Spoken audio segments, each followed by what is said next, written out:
Chapter 166. Itachi walked towards Fugaku's mansion with a heavy heart. Looking around, almost the entire Uchiha clan's residence was filled with a strong smell of blood, and the tragic scene of corpses everywhere was particularly shocking, as if they had come to hell. Whether men or women, old or young, they were all lying in a pool of blood. The blood-red light shrouded the Uchiha clan's residence, and the scene was tragic. The sky was particularly dim and the sun and the moon were dim. The entire place was filled with unprecedented desolation. The huge Uchiha clan had completely withdrawn from the stage, and the glory of the past had turned into nothing, vanishing into thin air, becoming a thing of the past. Their feelings were pitiful and their actions were excusable, but their crimes were punishable. As the most powerful clan in Konoha, the Uchiha clan was naturally superior to other clans, and they spoke with a sense of arrogance that was above others, and it was inevitable that they would offend other clans. This was one of the reasons why even if the entire clan was destroyed, no other clan would speak up for them. A pitiful person must have a pitiful side. Looking at Itachi's back, Obito sneered coldly. Even if he was also an Uchiha, he didn't have a good impression of these so-called clansmen, and whether they lived or died had nothing to do with him. Suddenly, a strong fluctuation swept through his eyes, and the space in front of him suddenly became like a deep-sea whirlpool, sucking Obito's body into it. Glancing at Obito who had disappeared, Dustless was about to leave, but suddenly there was a feeling of electric shock in his body. It's really ironic. It turns out that I still have a conscience. Looking at Itachi's receding figure, Dustless laughed bitterly under the mask, and suddenly there was a throbbing in his body that had never appeared before, and it stopped him from taking a step forward. Looking at Itachi's receding figure with a complicated expression, Dustless also turned into a streamer and rushed straight towards him. In the dark room, one couldn't even see their own fingers, and from time to time, there would be a cold wind blowing, adding a sense of horror to the atmosphere. Especially the cold light that passed by from time to time, it was especially gloomy and terrifying, and the soul would tremble incomparably. Creak. The classic Japanese-style sliding door was gently pulled open, revealing a vague and deep outline. The tachi in his hand was stained with blood, reflecting the calm and emotionless face. It was Uchiha Itachi. You're here, Itachi. It seems that you've chosen to join their side. Fugaku sat quietly, looking at the bloody tachi in Itachi's hand. He smiled with relief, giving people the feeling that he had seen through life and death. His tone showed that he no longer cared about the world. Hearing this, Itachi just stared at Fugaku in silence. He lowered his head, and his eyes flashed with a complicated light. His eyes moved slightly and fell on Mikoto. Skunk, you're a good boy. Seeing Itachi looking at her, Mikoto smiled gently. Her gentle smile gave people the feeling of a spring breeze. Clang. Itachi's body suddenly trembled, and the blood-stained sword in his hand fell to the ground uncontrollably. Itachi's teary eyes were reflected on the cold sword.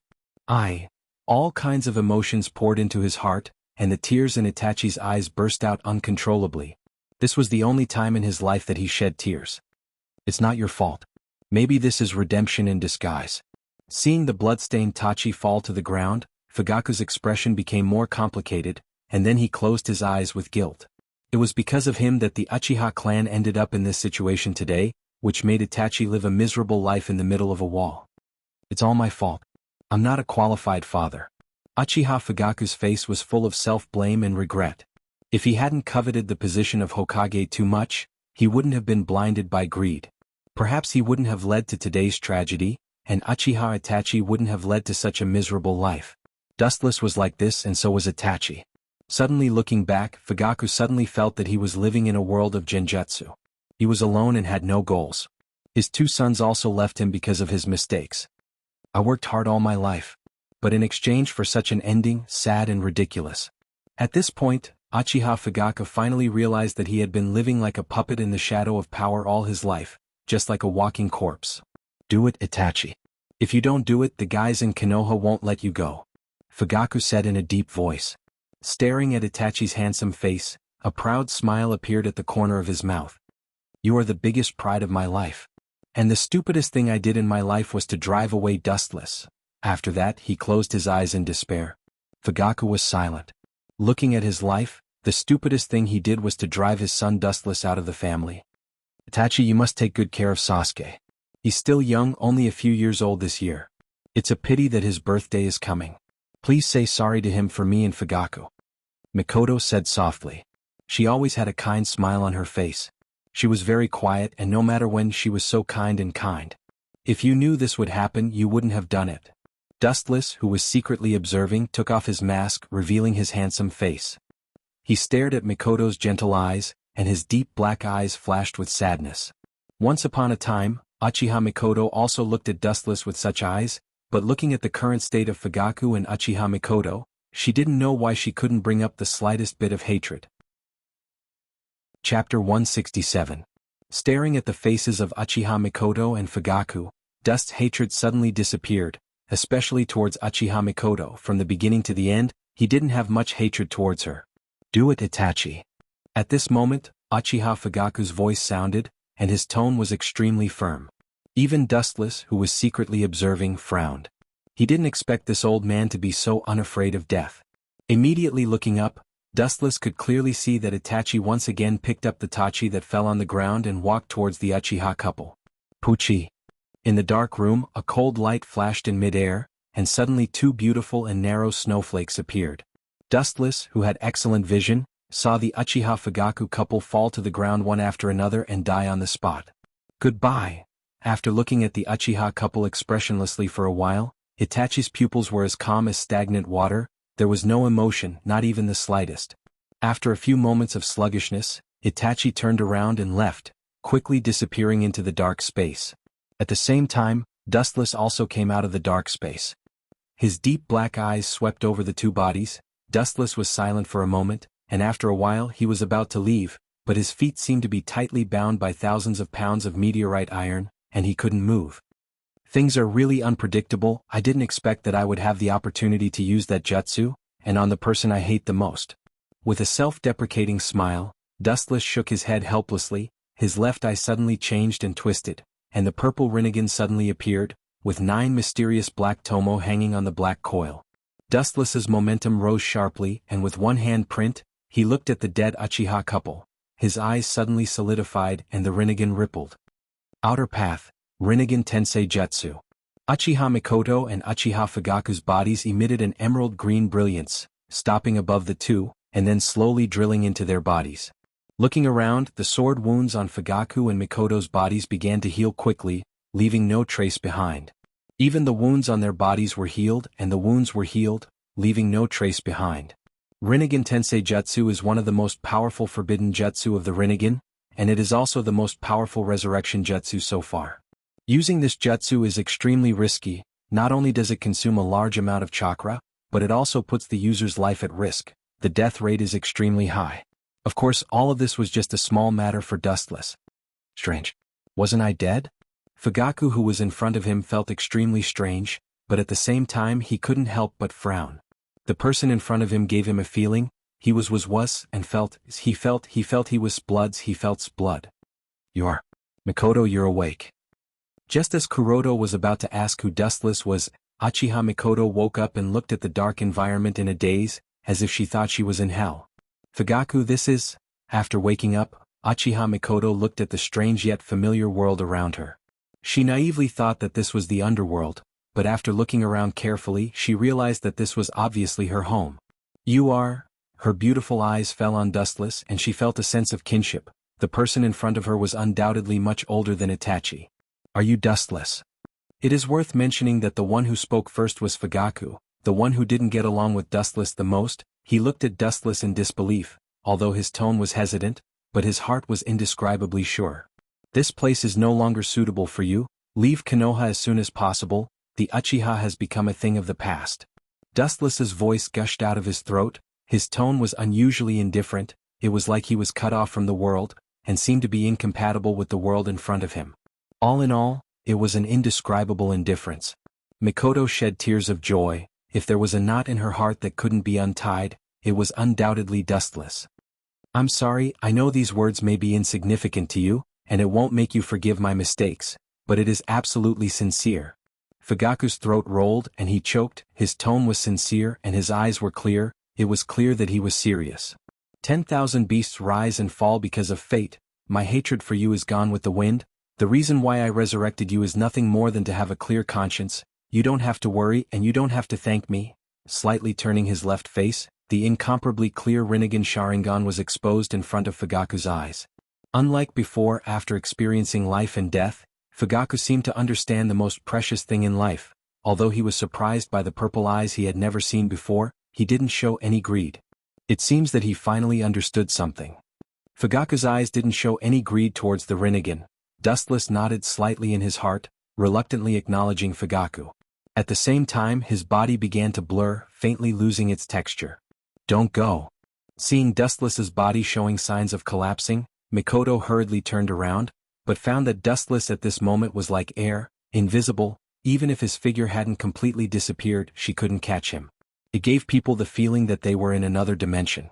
Dustless faintly looked at Mikoto's face, some ripples passed through his eyes, and then very indifferently said, "In the future, I will find a place to live in seclusion. Perhaps this will be the last time we meet." He took a deep look at Mikoto and Fugaku, and then his body split apart and turned into thousands of golden rays that gradually disappeared. In the empty room, only Fugaku and his wife were left. Chapter 168. Uchiha Mikoto and Uchiha Fugaku looked at each other and saw the bitterness in each other's eyes. "It seems that he still can't let go of my past mistakes." Fugaku smiled bitterly, but at the same time he didn't forget to look at Mikoto. Seeing the tears in her eyes, he couldn't help but secretly blame himself and bowed his head in silence. "I never prayed for him to forgive me." After a long silence, Fugaku sighed and then said heavily, "Mikoto, let's leave Konoha temporarily. There is no Uchiha clan here." "But Sasuke is still in Konoha." Mikoto wiped the tears from the corners of her eyes. No matter what happened, she loved her child deeply and regarded him as more precious than her own life. "Let's leave Sasuke in Konoha." After thinking for a long time, Fugaku said, "Although it's cruel to Sasuke, he's also living a life of desperation with us. It's safer to stay in Konoha. With Itachi's style of doing things, I think he should have reached an agreement with Konoha and won't hurt Sasuke." However, on the other side, another scene played out. The young Uchiha Sasuke looked at the Uchiha station with horror. Feeling the thick smell of blood in the air, he was so scared that he stepped back again and again with a face full of fear. Especially when he inhaled the air with his nostrils, it was filled with the disgusting smell of blood. This must be an illusion. Boom. Perhaps because of excessive fear, Sasuke didn't realize that there was a stone behind him. He suddenly tripped and fell to the ground. Looking around at the Uchiha's residence, he couldn't accept it for a while. "My stupid brother?" A ghostly, psychedelic voice was heard. Then a black shadow came into view. The deep 8 mark on his face was clearly visible, and his whole body exuded an aura of isolation from the world. It was Uchiha Itachi. "Brother Itachi." The young Uchiha Sasuke wept with joy. He quickly wiped his tears with his broken arm and ran towards Uchiha Itachi in a panic, like a little chick falling into the water, with a look of surprise on his face. However, a cold light flashed in Itachi's eyes. Bang! With a sweep of his leg, Uchiha Sasuke, who was jumping happily, was kicked away. The young Sasuke instantly flew backward for more than 10 meters, pulling out an obvious ditch on the ground. Pooh! Sasuke's blood was boiling, and the bones and organs in his body seemed to be dislocated, directly causing him to vomit blood, and his face was pale. His body hurt, but his heart hurt even more. "Brother Itachi, do you still not understand? My foolish little brother, everything that's happening before your eyes is because of me." Itachi's cold words, combined with his cold eyes at this moment, Itachi was like a beast breaking out of its cage, biting whoever it caught, giving people a very awe-inspiring feeling. The young Uchiha Sasuke stared blankly at the murderous Uchiha Itachi. For a moment, he forgot all the pain in his body and couldn't feel the slightest pain. "There's nothing to be surprised about. Today you're the only Uchiha." Seeing that Sasuke was scared, Itachi's cold voice was filled with killing intent. The surrounding temperature was forced to drop by dozens of degrees in an instant, pulling the former's thoughts back. "Impossible, you must be a fake." Uchiha Sasuke's whole body shivered, and he looked at Uchiha Itachi with hatred. At such a young age, his eyes were as sharp as a beast's. Coupled with his ferocious little face, his appearance was barely good. It seemed that Itachi was his biggest reverse scale, and he couldn't allow others to tarnish it. "It's a good look, finally what a ninja should look like." A slight ripple appeared in Itachi's dead eyes, and he nodded without a trace. However, his brother's optimistic attitude must be taught a lesson. It's not just them. Itachi's eyes looked around, and his emotionless pupils were filled with indifference and disdain for human life. He was very different from the gentle and kind Uchiha Itachi. It's not an exaggeration to say that he's a fake. Even our parents. Speaking of this, Uchiha Itachi's tone changed, and then he looked at Uchiha Sasuke's hostile face. His eyes suddenly turned red and 3 dark red tomo formed a big pinwheel. Since you don't believe me, then I'll let you relive the scene of your parents being killed, and you standing aside indifferently. Tsukuyami. As soon as Itachi's voice fell, the world in Sasuke's line of sight also turned upside down. The dark night sky turned crimson, as if it represented Itachi's desperate and dead heart, without any color or sentiment. A huge image suddenly appeared in front of Uchiha Sasuke. It was the scene of Uchiha Itachi killing Uchiha Fugaku and his wife. Through the image in Tsukuyami's world, Sasuke looked at his parents lying in a pool of blood. Perhaps because of too much grief, Sasuke didn't realize that a special chakra popped up in his mind, slightly stimulating Sasuke's eyes. Have you opened your eyes? Single Tomo Sharingan. Itachi smiled faintly and at the same time he stared at Sasuke and said coldly, "It's just a single Tomo Sharingan. It's not worth killing. It seems that I seem to have overestimated you. It's really disappointing. Killing you is tasteless." Looking at the single Tomo in Sasuke's eye socket, Itachi's scarlet eyes turned, revealing a deep big pinwheel Mangekyo Sharingan. "My foolish little brother, if you want to kill me then hate me, detest me. Then live an ugly life, keep escaping. Live an ignoble life. Then when you have the same eyes as mine, come to me." Chapter 169. Uchiha Itachi looked indifferently at Sasuke's ferocious little face, taking in the hatred on his cheeks. At the same time, sadness flashed in the depths of his eyes. Although this method was a bit cruel, it was the most effective and direct way. "I'll kill you." Uchiha Sasuke jumped up, and his sharp kunai pierced towards Itachi's face. The killing intent in his eyes was as ferocious as a beast's. It seems that betrayal by his closest people has seriously distorted Uchiha Sasuke's physical and mental health. Fragile. Avoiding the oncoming cold light, Uchiha Itachi grabbed Uchiha Sasuke by force and pressed him to the ground like a rabbit, his face full of contempt. "The gap is too big. Now you really don't make me interested in killing you, Sasuke." Uchiha Itachi stepped on Uchiha Sasuke's head expressionlessly, and his breath was restrained. Killing Uchiha Sasuke was just a trivial matter for him. In the Naka shrine of the Uchiha clan, there is a stone tablet that records the history of the Uchiha clan, and also records the truth about the Sharingan. Itachi looked at Uchiha Sasuke under his feet and wiped out all the humanity in his heart, trying to maintain the coldness he had never had before. "The way to open Mangekyo Sharingan is to kill your own family, and I killed my parents with my own hands so I got the power beyond Magatama Sharingan," Itachi said incomparably coldly. The coldness floating out of his body was like thousands of years of ice. His tone was extremely serious, full of indifference to the so-called feelings. Especially when he said that he killed his parents, it seemed that he was talking about the most ridiculous thing, and he directly snorted and showed disdain. This made Uchiha Sasuke look at his strange brother who usually respected his parents the most in disbelief. "Live on while you're at death's door. For now I'll temporarily keep you in a cage. When the day comes that you can open the same eyes as mine, I'll kill you." Without looking at Uchiha Sasuke, Itachi passed by him directly. As for Uchiha Sasuke under his feet, he treated him as air, as if he was nothing, like a breeze. Itachi frowned slightly and immediately turned around, revealing half of his indifferent face and said, "My stupid brother, by the way, let me tell you something. Uchiha Dustless, our big brother, he seems to be alive." Thinking back, Itachi suddenly remembered everything that the Sandaime said. Although it was just a personal guess, there was always some kind of inexplicable feeling in his heart that was pulling him. "Impossible, he died many years ago." Uchiha Sasuke roared hysterically at Uchiha Itachi, denying everything about Uchiha Itachi, trying to deny this man's whole life. "Goodbye, my stupid brother."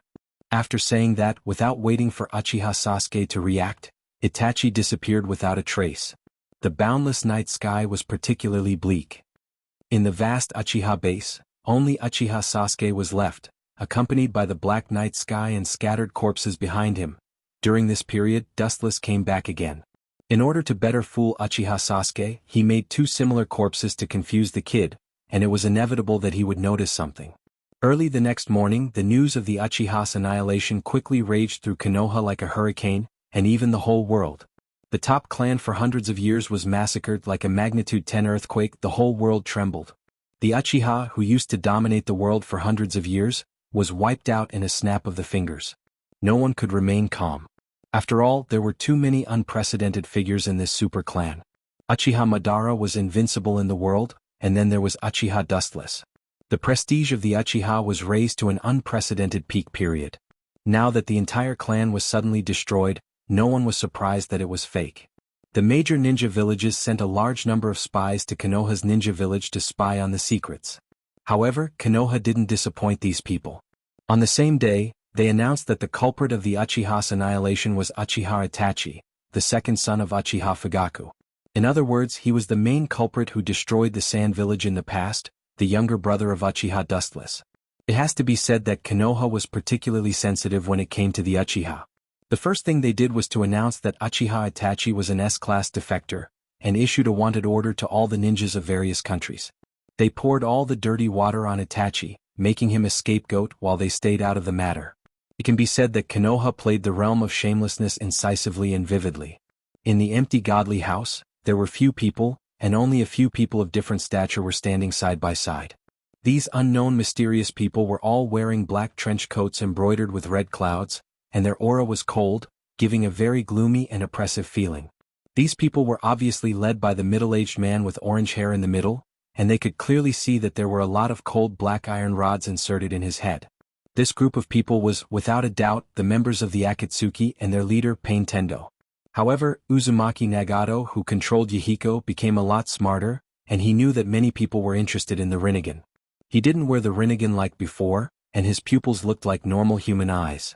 Standing next to Yahiko was Kisame, who was carrying a big sword full of fangs, Sasori and Orochimaru. Obviously, in the past few years, Yahiko had collected a lot of strong people and they weren't talkative people. They didn't talk to each other and they didn't talk to each other. The new member is here. The leader of the Akatsuki, Yahiko, suddenly opened his eyes, and as his voice fell, Uchiha Itachi came into everyone's sight. Chapter 170. Itachi's weak and small figure came into view, as weak as a willow branch. Suddenly a strong wind blew, and Itachi's clothes fluttered in the wind. Especially his sickly pale face, he gave people a feeling of extreme fragility, like a patient who had just recovered from a serious illness, so weak that he couldn't even stand the wind. Seeing this scene, the members of the Akatsuki frowned slightly, including Tendo Pain, and couldn't help but doubt Itachi's strength. The Akatsuki was full of strong people and all of them were S-class ninjas. Their strength was self-evident. Even if they weren't as strong as the Kages of the other villages, they were almost the same. Placing a sick person in the Akatsuki made everyone question Yahiko's approach. For those who truly knew Itachi, such as Orochimaru, his eyes lit up as he looked at Itachi. He naturally knew that Itachi was the culprit behind the destruction of the Uchiha clan. Moreover, before he defected, Itachi was a genius of the Uchiha clan with the same name as Shursui. There was another important factor that Orochimaru cared about the most. Itachi was the younger brother of Uchiha Dustless. He once teamed up with Dustless to fight against the Rock Village. Naturally, he knew better than anyone how strong Dustless was. At the same time, there were two people who had complicated thoughts. Naturally, it was Yahiko and Kisame who was defeated by Dustless in the past. Both of them were defeated by Dustless. It was inevitable that they had a special impression of Itachi. Uchiha Dustless's younger brother? He shouldn't be weak. Yahiko took a deep breath and calmed down his complicated emotions. As a defeated opponent of White Dust, he naturally knew how terrifying White Dust could be compared to Kisame, who was defeated in an instant. Under everyone's surprised gaze, Itachi walked straight in, but strangely the cold wind from before chose to avoid him. Whenever it came in contact with Itachi's hurricane, it would take a detour. Uchiha Itachi. Welcome to the Akatsuki. As the leader of the Akatsuki, Pain naturally took a step forward and welcomed Itachi. However, at any time, any place, any event, there would always be some unexpected characters who would jump out and do unexpected things. Hey, is this guy really suitable to join Akatsuki? Look at his weak and bony appearance, this uncle is very doubtful, am I right, Kakuzu? An ear-piercing and heroic voice rang out. Raising their heads, they saw a man holding a red 3-section scythe. His face was filled with arrogance as he walked out of the shadows. Just by looking at his face, one could tell that he was an extremely arrogant person. It was Fei Duan from the Akatsuki organization. He wore a ring with the word 3 on his finger. Kakuzu's green eyes first fell on Uchiha Itachi. Looking at the expressionless Itachi, his eyes flashed with surprise, and then glanced at Haiden. It has nothing to do with me. If you have any questions, solve them yourself. Ignoring the crazy Haiden, Kakuzu retracted his gaze and put on a look of indifference. His green eyes were vaguely playful. Obviously he saw Itachi's true strength. This is definitely an unparalleled strong man. It's Haiden. Tendo Pain turned around and looked at Haiden gloomily. His eyes were filled with haze. Just as he was about to scold Haiden not to ask for trouble, Uchiha Itachi's voice sounded. Do you want to try? Itachi's dark and deep eyes fell on the arrogant Haiden. He frowned slightly and his eyes flashed with indifference. Itachi said, the gap between us is too big. Judging from your weapon you should be a strength-type ninja. That's not bad. However, we are not in the same dimension. Staring at the three-section scythe on Haiden's shoulder, Itachi said softly with some persuasion. He was good at genjutsu and Haiden was good at taijutsu. This type of ninja is generally very poor in defense of genjutsu. In that case, let me show you the power of Master Haiden. The corner of his mouth twitched fiercely, and Haiden took the scythe off his shoulder. The weapon that weighed thousands of pounds was like a toy in his hand. It was dazzling to play with and he seemed to be extremely skilled. Sure enough, it's an unusual organization. There are all kinds of people. No wonder Sandaime Hokage said that the people who attacked Konoha a few years ago may be related to people in this organization. Itachi's eyes swept over several people in the Akatsuki organization. Especially when he saw Orochimaru, his heart fell to the bottom. Even Orochimaru, one of the Sannin, can join the Akatsuki organization. Can also be seen that the Akatsuki is extraordinary. What Itachi cared about most was that the so-called leader was inserted with black iron rods all over his body. He was cold all over and there was no sign of life. Obviously he was like a puppet. Let me teach you a lesson on behalf of the leader and let you know what it means to respect the old and love the young. A newcomer should know the rules that newcomers should know. With a ferocious face, Haiden rushed over, but his speed was still very slow, at least in Itachi's eyes. At the moment, his dark eyes just stared at Haiden without fear. The deep three tomo were like blood-red gems inlaid in his pupils, flashing with a strange luster. What a powerful eye power, worthy of being Dustless's younger brother. Orochimaru looked at Itachi's pupils with blazing eyes, and his heart was burning with excitement. Especially at the moment when the three tomo flashed, his heart was in his throat, and he almost danced with joy. The covetousness and eagerness in his eyes were undisguised. It was precisely because he had seen the power of Dustless's Sharingan that Orochimaru would be so persistent in his pursuit of the Sharingan. Damn, what's going on? Haiden's angry voice exploded, and his eyes swept over. Itachi's forehead was covered with cold sweat, and his body couldn't move. It seemed that he was forcibly imprisoned.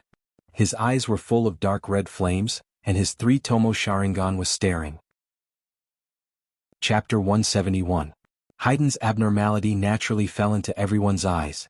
Immediately, the line of sight of everyone in Akatsuki organization was drawn over. Looking at Haiden, who was unable to budge, his four limbs seemed to be fixed. They frowned one after another, and some of them even frowned. This Uchiha Itachi's genjutsu attainment is really terrifying. He just glanced at Haiden and made him unable to move. What a terrifying man. He deserves to be the younger brother of Uchiha Wuchin.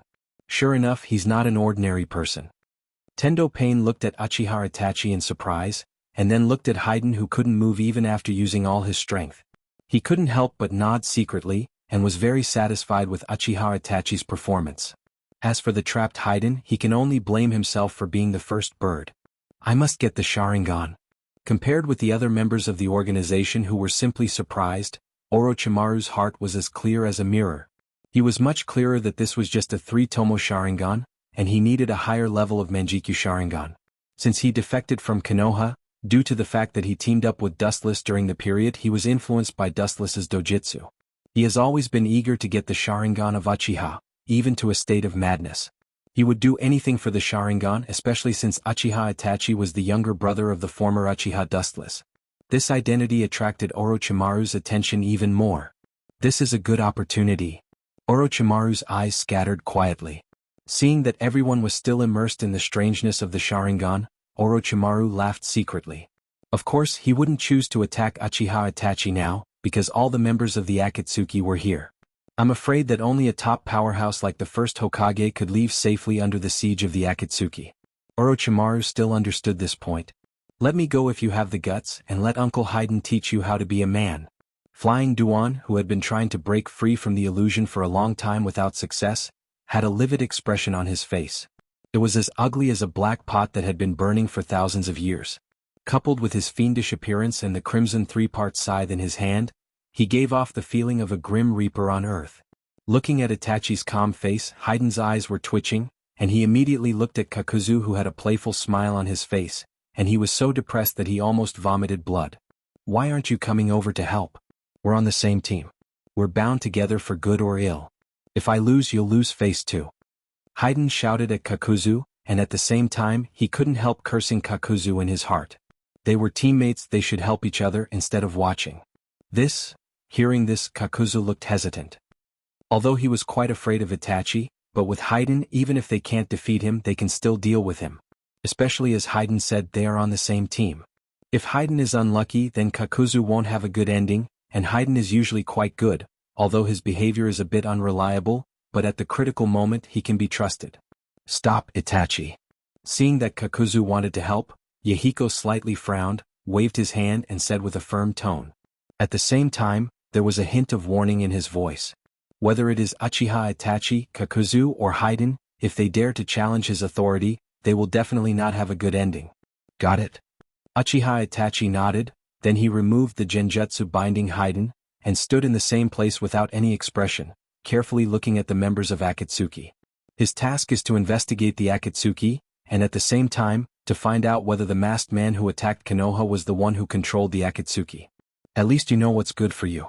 If there's a next time, Master Fei Duan will definitely not forgive you. Hearing Yahiko's words, Haydn could only snort and glare fiercely at Itachi. His mood was particularly gloomy. Not only did he not find any sense of superiority, but he was also humiliated by Itachi. Although he couldn't wait to beat Itachi, Haydn didn't dare to disobey Yahiko's order. As Conan said before, Yahiko has the absolute right to speak in the Akatsuki, and his order is equivalent to the command of God. Welcome to the Akatsuki, Itachi. Your code name is Suzaku, and this is your clothes and ring. After throwing the black uniform in the ring with the word, Suzaku, to Itachi, Yahiko looked around and said with a long tone. The people in the organization have been gathered, and from now on, Itachi and Kisame will perform the task together. Kisame stared at Itachi, and to be honest, he really felt that it was ridiculous to team up with Dustless's younger brother. He even felt that he was dreaming, a very unrealistic dream. After all, Dustless defeated him in May. If Dustless didn't deliberately let them go, it's likely that they would have died many years ago, not to mention teaming up with Uchiha Itachi. From now on we will be a team. Kisame walked to Itachi's side. He was much stronger than Itachi, and the height of the two soon formed a contrast, and Itachi didn't look worth mentioning. I hope we can get along well in the future.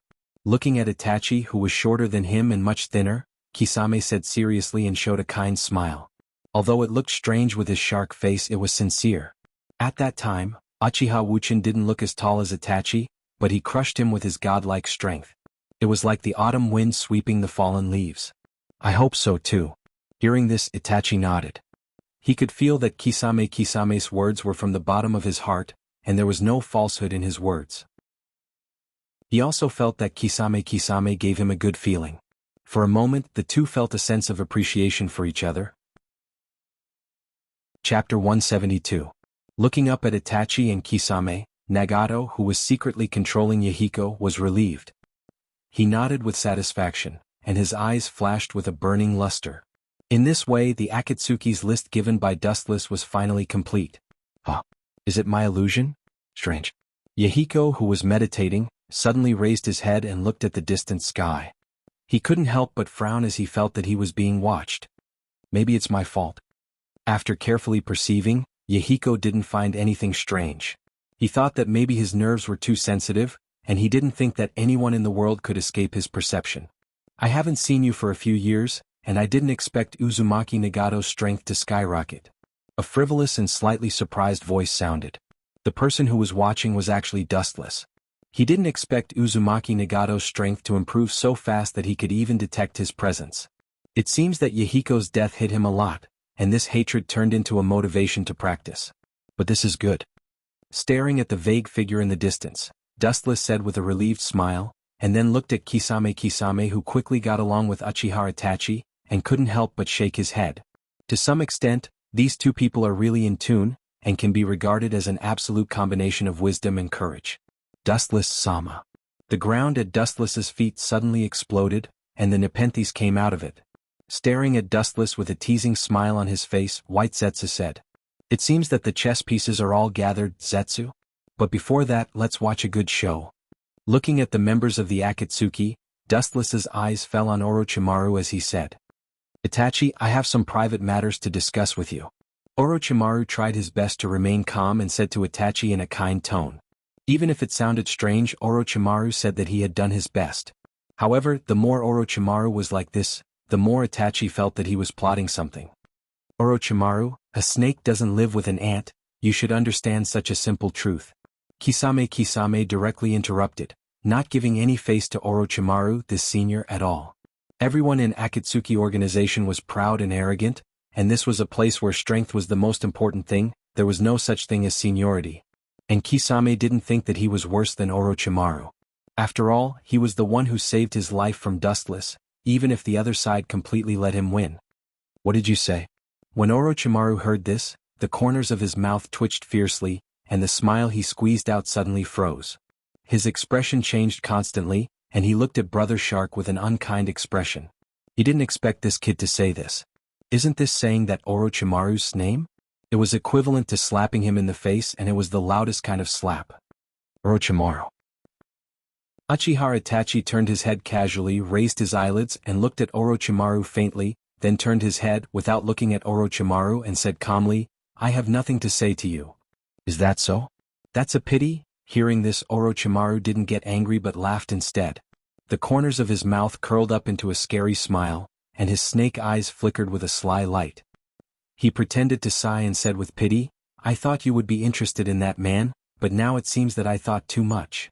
After saying that, Orochimaru turned around and left without stopping at all. His back was exceptionally free and straightforward. "Although I don't know what you are planning, it doesn't matter if I go with you. I also have something to ask you." Itachi's eyes fell on Orochimaru, and he followed him indifferently. He knew that Orochimaru must be planning something, but he also had something to ask Orochimaru. "Itachi, I'm afraid that Orochimaru is after your Sharingan." Watching Itachi leave with Orochimaru, Kisame whispered to Itachi and rationally analyzed, "I was lucky to see him in the Third War. That guy has always been obsessed with Uchiha Dustless.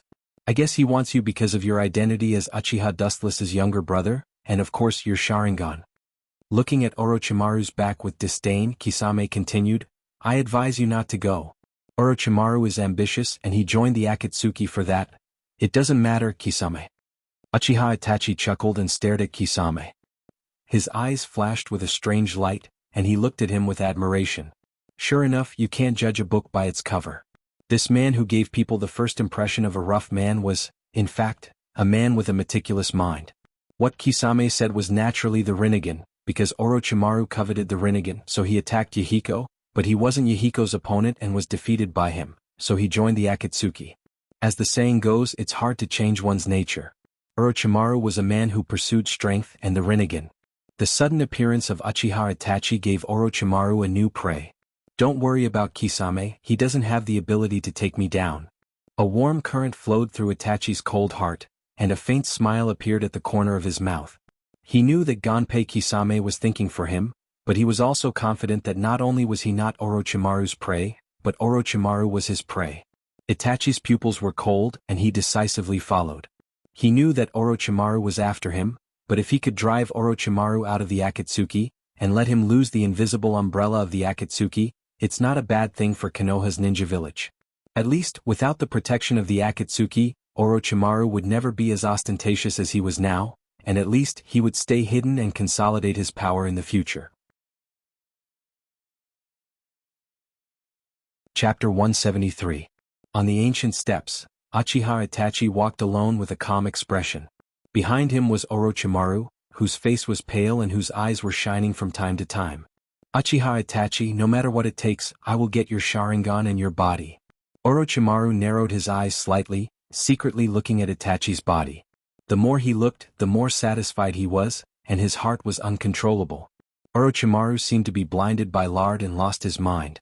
A thick and long python drilled out of his left arm uncontrollably, spitting out scarlet tongue. The scarlet bloody mouth was wide open at Itachi, and a subtle hissing sound could be heard. Obviously, Orochimaru was impatient. Whoosh! In the end, Orochimaru couldn't suppress his greed. His eyes flashed with a touch of ruthlessness, and the giant earth-colored snake on his left arm went straight to Itachi's waist. An unprecedented force wrapped around Uchiha Itachi tightly. It wrapped around him for more than a dozen times before it stopped. It looked at Itachi with a ferocious expression, hissing and spitting out its long tongue. It circled around Itachi, which was particularly scary and gloomy. However, Itachi didn't turn his head from beginning to end. Orochimaru was behind him as if he was invisible. "Can you answer my question now, Orochimaru?" Looking at the blue sky in front of him, Itachi said calmly. He already knew that Orochimaru didn't have good intentions. The only thing he didn't expect was that Orochimaru would be so anxious. Although it was somewhat unexpected, it was also within Itachi's expectations. "Answer your question? Is your brain not enough? You are my prey now and you have been successfully caught. Do you think I need to answer your so-called question? In this world, the strong have the final say." Orochimaru sneered at Itachi, who was bound by the snake in front of him. His pale face showed disdain and contempt. Itachi had been successfully caught by him, and the so-called question didn't exist. It was his freedom to answer it or not. In other words, suddenly turned his head, revealing half of his face, looking at the proud Orochimaru, Itachi said coldly, "As long as I defeat you, I can answer my question. It's too easy." After that, Itachi's eyes suddenly turned scarlet, staring at the sky in front of him, and strong evil fluctuations surged out of his eyes. Too easy? Orochimaru's face suddenly collapsed. Not to mention that he had already subdued Itachi, he was also one of the former Sannin. Now that Itachi said that it was too easy to defeat him, how could he be calm? He couldn't help but want to teach Itachi a lesson. This is, Orochimaru, who was about to teach Uchiha Itachi a lesson, suddenly found that he couldn't move at all. His body seemed to be forced into a chisel and he couldn't move at all. Just like the previous Haiden, Orochimaru couldn't help but break out in cold sweat. Golden Bind Genjutsu. Damn it. Looking at Itachi with a pale face, Orochimaru cursed in his heart. He was particularly depressed. He had warned himself to pay attention to Itachi's genjutsu, but he didn't expect that he would still fall for it unknowingly. If it wasn't for Itachi, he wouldn't even be aware of it. This shows how terrible Itachi's genjutsu is. Under these eyes, any jutsu you use will be seen through. The serpent binding Itachi's body also disappeared. Itachi turned around and stared at Orochimaru, who was sweating in cold sweat, and said in a casual tone, as if what he did was not worth mentioning. "So that's how it is, worthy of being Dustless Kuin's younger brother? I really can't underestimate him." Orochimaru tried his best to control the hand seals, and when he was about to launch a ninjutsu to break the binding of the genjutsu, a cold light suddenly appeared in front of him. Puchi. Orochimaru's left arm was suddenly cut off like cutting vegetables, and dark red blood spurted out of the wound, just like Orochimaru's personality. "Tell me, what do you know about that man? You should have teamed up with him to deal with the ninjas of the Rock Village. You know a lot of secrets that people don't know. You'd better tell me everything, otherwise I don't mind making you confess everything in the world of the Manjikyu Sharingan." The Sharingan of 3 Tomo Sharingan was instantly formed, and the pitch-black windmill was clearly visible. The fluctuation of eye power was more than 10 times stronger than the previous 3 Tomo Sharingan. What a powerful eye power. Orochimaru's face changed slightly when he saw this, and he lowered his head and pondered. When he used genjutsu to bind him, Itachi's pupils were clearly 3 Tomo Sharingan, and now they have become Manjikyu Sharingan, which means that it will be more difficult to deal with than before. "Tell me everything you know, or I don't mind letting you have a taste of Tsukuyami." Looking down at Orochimaru's eyes coldly, Itachi said coldly, and at the same time, a horrible murderous aura overflowed from his body and shrouded Orochimaru's body. The cold murderous aura stabbed Orochimaru like a blade, causing him to feel a tingling sensation on his skin. What a strong murderous aura. But do you think you can kill me like this? You're too naive anyway. I'm one of the 3 Sannin, Orochimaru, so don't get carried away, kid of the Uchiha clan. Orochimaru's pale and sweaty face suddenly became ferocious, his neck elongated like a rubber, and he bit towards Itachi in the distance like a vicious beast. The corner of his mouth revealed sharp fangs, and even the corner of his mouth overflowed with disgusting saliva. At this moment, Orochimaru looked like a giant snake, and he didn't look like a human. Compared with Uchiha Dustless, you're still too far away, kid. Chapter 174. Itachi's Manjikyu Sharingan froze as he looked at the oncoming snake head indifferently. His face was expressionless as he cast a pitiful look at Orochimaru. Amaterasu. As Itachi's voice fell, a black flame suddenly appeared on Orochimaru's head. The inextinguishable ghost fire swallowed Orochimaru's entire head. It seemed that he would die without a doubt. Orochimaru should be dead now. Zetsu and Dustless stood side by side in the distance, especially when they saw the black flame on Orochimaru's head. White Zetsu's tone seemed to be filled with unprecedented joy, and he couldn't wait for Orochimaru to die early. It's reasonable for White Zetsu to think so. After all, Amaterasu is known as the strongest physical attack. Not everyone can use the Tensigen or Rinnegan to absorb Amaterasu like Dustless. For ordinary people, Amaterasu is a dead end. Not everyone can use Yin-Yang release to nullify Amaterasu, at least Orochimaru can't. Orochimaru is not so fragile. If Amaterasu can kill him, maybe he would have died many years ago. How can Itachi kill him? Dustless shook his head and denied. Even if Orochimaru is not Itachi's opponent, if he was killed by Amaterasu, Orochimaru, one of the Sannin, would have died long ago. Ka. The black flame that swallowed Orochimaru's head suddenly made a crisp sound, and then the black flame fell and Orochimaru's head was still intact. Is this molting? Looking at the intact Orochimaru, Itachi frowned slightly, and then looked at the ground swallowed by the black flame, and his eyes flashed with a touch of understanding. How can this be? White Zetsu was speechless. He didn't expect that Orochimaru could escape Amaterasu by molting. Even the silent black Zetsu looked at the black flame on the ground. Wuchen didn't care, he was extremely indifferent, because Uchiha Sasuke used substitution jutsu to escape Uchiha Itachi's Amaterasu in the later stage. In fact, it was not much different from the way of molting in front of him. There's no reason why Orochimaru can't do it. Kusanagi sword. Orochimaru suddenly spat out a sharp tachi from his mouth, flashing with a scorching light. This tachi gave off a feeling of extreme sharpness, and even the light reflected from the tachi could pierce people's eyes. Stupid Orochimaru, I should have told you just now that under these eyes, any jutsu you use will be seen through. No matter what kind of jutsu you use, it won't work, even the most basic one. Itachi said faintly. He didn't hide, he didn't, he's, and let's head swords. Clang. Itachi, his body. His body's is his left. Kuden's s and, that was es bodies, and raps, this is, Eraser retracted his head, and Orochimaru's pupils suddenly shrank as he stared at the crimson skeleton that he had never seen before. Feeling the fluctuations of the evil chakra on it, a sense of powerlessness rose in his heart. Looks like I won't be able to take over his entire body. Orochimaru's eyes flashed with sadness, and he sighed in disappointment. Soon after, he spread out his huge perception in all direction, and perceived several figures rushing towards him. He knew that today he would have to stop here and leave Akatsuki for good. One day, I will have to take over your body. Orochimaru looked at Itachi reluctantly. Of course, most of his eyes were on Itachi's Manjikyu Sharingan. If he wasn't forced by the situation, Orochimaru wouldn't mind fighting him to the death.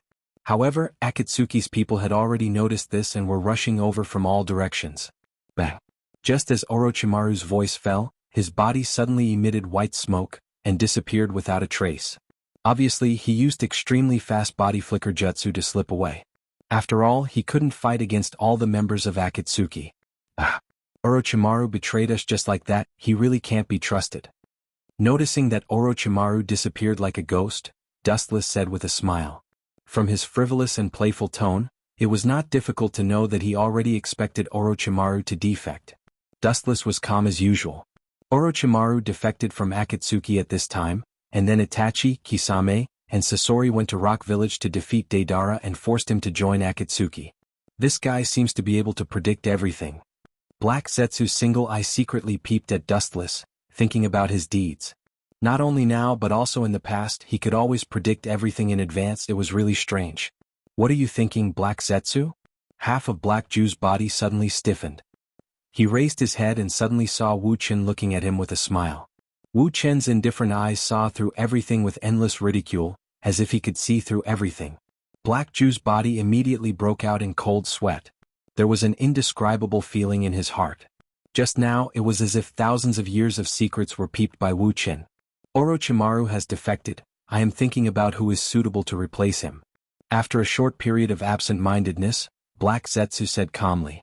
After thousands of years of dormancy, experiencing countless ups and downs, Black Zetsu's heart has long been as tough as iron, and his pupils were abnormally calm, he said softly to Dustless. This old guy's reaction is quite fast.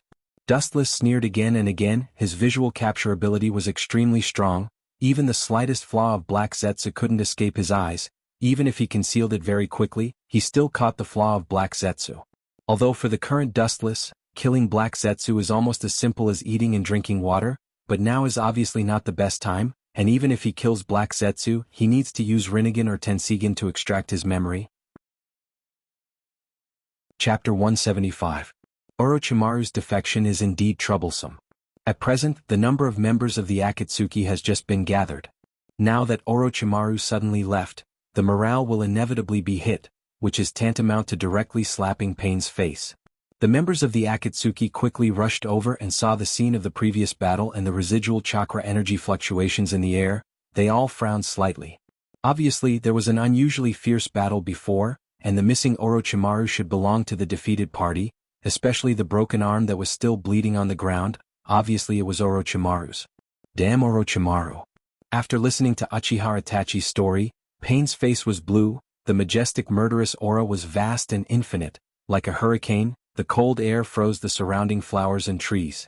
Looking at Orochimaru's broken arm, he raised his hand and shot out a fiery red light, turning it into ashes. Perceiving Pain's violent and restless momentum, the Akatsuki members' faces changed. This boss who rarely shows his strength is so fierce. Of course, it is not ruled out that Pain is deliberately showing off. What should we do with Orochimaru? He knows a lot of secrets in the organization. As Orochimaru's teammate, Sasori asked in a deep voice. He used to work with Orochimaru, so he knew Orochimaru's temperament very well. If he is left alone, it is definitely raising a tiger and one day he will be caught in a cocoon. Kakuzu and I will kill him. I have long been unhappy with that disgusting snake. This kind of task is the most suitable for Master Haiden, right Kakuzu? Indeed. Looking at the excited Haiden beside him, Kakuzu nodded this time. For him, money is more important than anything. Orochimaru's head is worth a lot of money in the black market. Killing a defected ninja in the organization and making a lot of money, by the way, Kakuzu has no reason to refuse this kind of thing. Don't worry about Orochimaru for the time being. He should know that disclosing the secrets of the organization to the world will lead to a miserable end. Orochimaru is a smart person, he won't do such a stupid thing. After pondering for a long time, Pain calmly analyzed. Orochimaru had already joined the Akatsuki for some time. If he didn't open his eyes and expose the secrets of the Akatsuki to the world, he believed that even if he didn't do it himself, the two masked men behind the scenes would talk to Orochimaru. The two masked men were undoubtedly Dustless and Obito. It seems that I have to find someone to replace Orochimaru. Yahiko looked around and felt a headache coming on. It's not easy to find a powerful S-class ninja without a fixed organization. After so many years he only found a few in front of him, and they were all rebellious ninjas. Looks like I can only give him a headache. On second thought, Yahiko passed the ball to Uchiha Obito, because Kisame and Itachi were introduced into the Akatsuki through Uchiha Obito. This is interesting. Seeing that Akatsuki was paralyzed because of the lack of manpower, Dustless, who was quietly observing in the dark, suddenly smiled. A brand new plan suddenly emerged in his mind, and after a short calculation, he felt that it was feasible and could be considered a good plan. Dustless-sama means. Looking at Dustless in confusion, White Zetsu said in a daze. Dustless's thinking was too fast and he couldn't keep up with the rhythm. You're the only one in the world who knows that the masked man is Dustless Uchiha. Even Obito doesn't know about this, but even if they don't know, I think they've already suspected me. Dustless said with a strange smile. I mean, even if Obito and Uzumaki Nagato didn't say anything, I'm afraid they've already suspected that I'm the masked man, including Uchiha Itachi. Dustless was open-minded about this. Uchiha Madara's Eye of the Moon plan was full of mistakes, let alone him. If it wasn't for Obito's help behind the scenes to perfect the plan, I'm afraid the so-called Eye of the Moon would have already collapsed. In other words, no plan designed by anyone is perfect, even gods are no exception. Even if Black Zetsu finally succeeded in resurrecting Kaguya, I'm afraid he didn't expect that Uzumaki Naruto and Uchiha Sasuke would seal Kaguya again. It's very likely that they may have guessed that the masked man is Dustless Sama. Black Zetsu nodded slowly. Uzumaki Nagato and Uchiha Obito were not easy to deal with, and Uzumaki Nagato and Uchiha Obito were very close in the past 2 years. Maybe the two have exchanged their opinions with each other. In that case, why don't I jump out directly? With a scornful smile on his face, Dustless said directly. No matter what, Sun Wukong will never jump out of Gautama Buddha's palm. This world can't jump out of the palm of Dustless's hand. Dustless, Sama, do you want to expose your identity? White Zetsu asked doubtfully. Looking at Dustless's appearance, he wanted to jump from behind the scenes to the front, which means that the previous plan may be completely aborted. I kind of understand Dustless Sama's meaning. Black Zetsu was worthy of being an old fox who lived for thousands of years. After a moment of silence, he immediately understood Dustless's intention and nodded uncontrollably, thinking that it was feasible. Dustless's face was frozen and his eyes were shining. Since Uchiha Obito, Uzumaki Nagato, and Uchiha Itachi have secretly guessed that he is the masked man, it's better to jump to the front and in front of them. Uchiha Kagami will replace the masked man and secretly control Uchiha Obito and the Akatsuki. From then on, the masked man will be Uchiha Kagami. The masked man will be replaced by Uchiha Kagami, and Uchiha Dustless will jump to the front and join the Akatsuki, completely clearing the suspicion that the masked man is Uchiha Dustless. Chapter 176. 3 days later, in the Rain Village in the misty rain, in a dirty room, 2 isolated figures could be clearly seen. It was Pain and Uchiha Obito with a mask. This is really tricky, damn Orochimaru, he should know what to do and what not to do. Obito whispered to himself with a little bit of killing intent. If Orochimaru really dared to reveal the purpose of the Akatsuki, he wouldn't mind personally destroying his nest. Let's find a new member first. Orochimaru's matter can be temporarily put aside. Obito pondered and sighed silently. He couldn't think of a suitable person to replace Orochimaru. It's better to look for him. Seeing that Obito didn't have a suitable candidate, Yahiko suggested gloomily. No matter when, his voice always gave a very gloomy and heavy feeling. The him in his mouth was naturally the masked man Dustless. We can only ask him.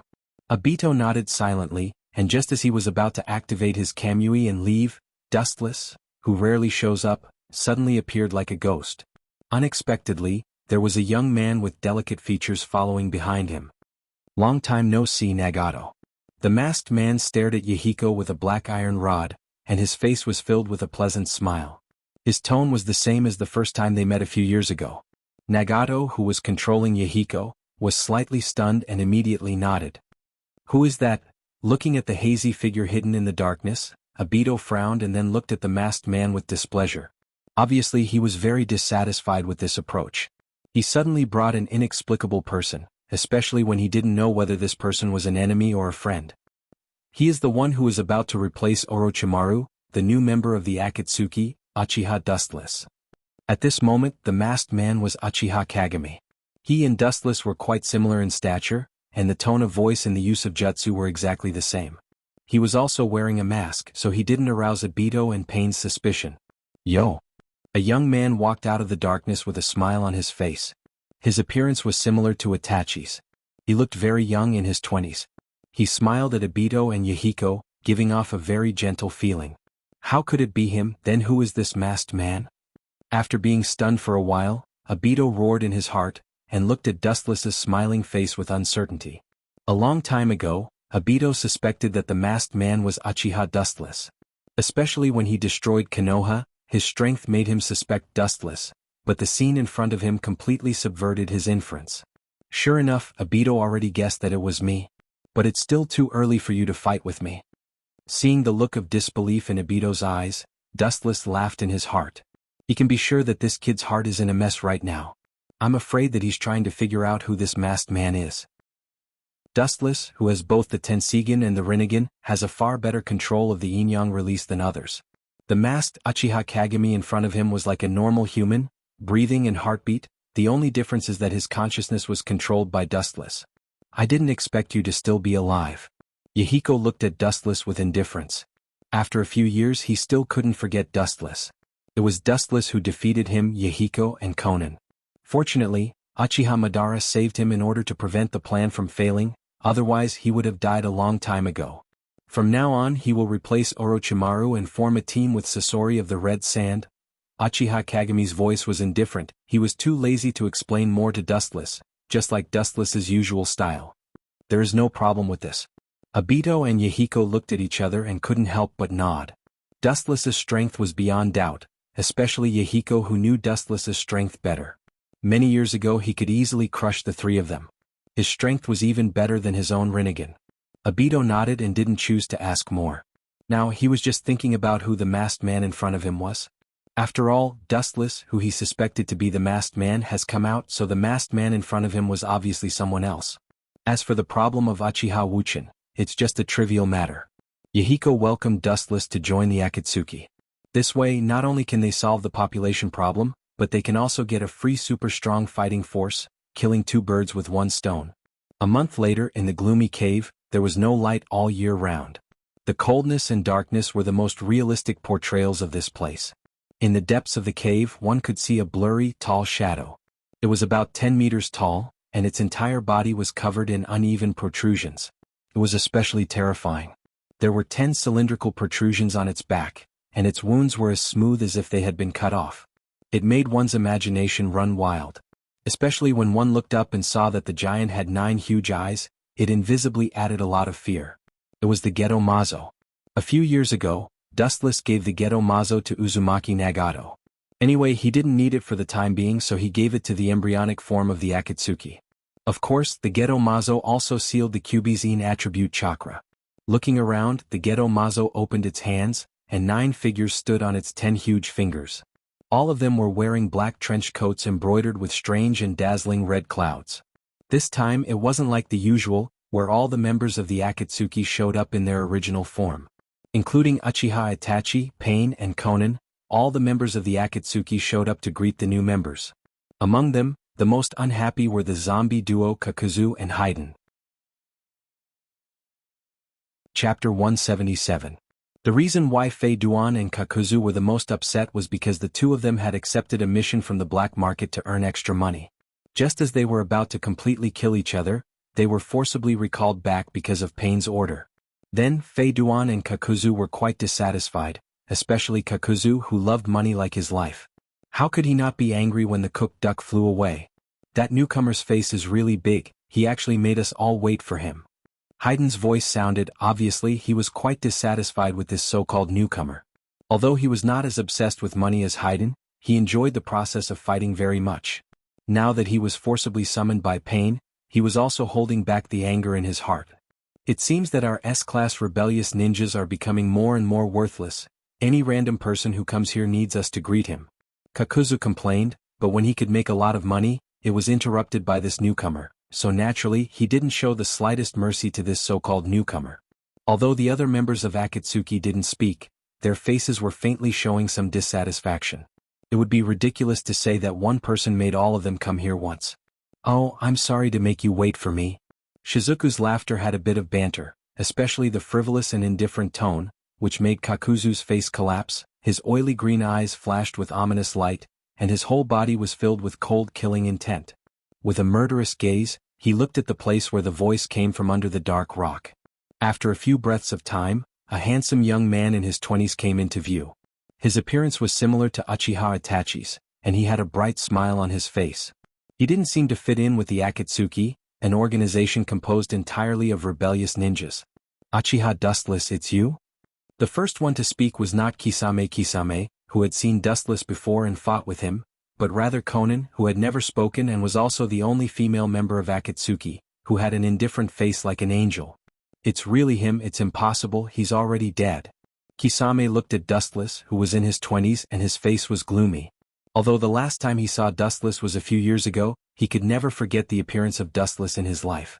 Even if he grew up now, he could still recognize him at a glance.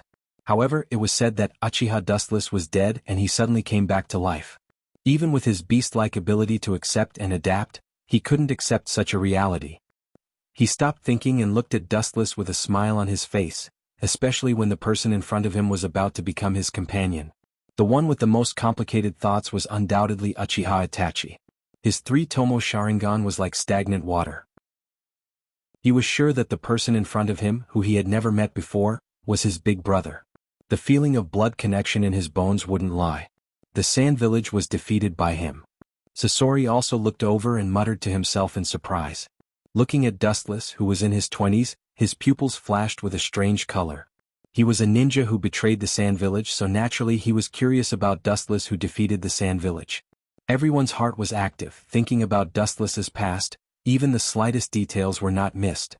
Well, it's just another vase who knows how to play genjutsu. A disdainful sneer resounded. The owner of the voice was none other than Haydn, who looked at Dustless contemptuously with a proud and arrogant smile on his face.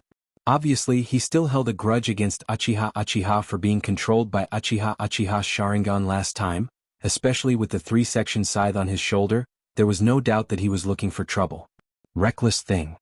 Kisame's disdainful gaze swept past Haydn, cursing in his heart that they deserve to be called the zombie duo. Their brains are full of paste. Uchiha Dustless and he are not in the same dimension at all. However, Kisame was too lazy to meddle in other people's business.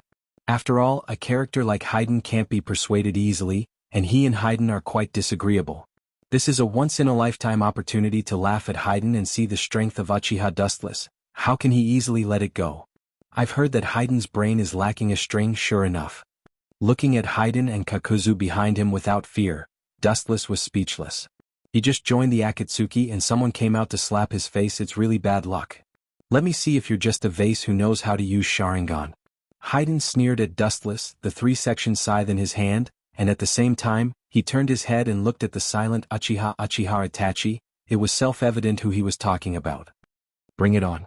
Smiling casually, Dustless looked at Haydn without fear, and his thumb pointed at Haydn and Kakuzu, indicating the zombie duo to bring it on. A straight light flashed from his palm and quickly materialized, and in the blink of an eye, it turned into an extremely sharp Kusanagi sword. Courting death. The murderous light in Kakuzu's eyes suddenly shot out, and the murderous aura of his body swarmed out like a tide. He originally thought that Dustless was going to fight with Haydn, but he didn't expect that he would also fight with Haydn 1 against 2. It's simply outrageous. It's a slap in their faces. Since you two don't want to come, then I will. With a chuckle, Dustless's body lost its texture and flashed with a dazzling light, which was very conspicuous in the dark cave.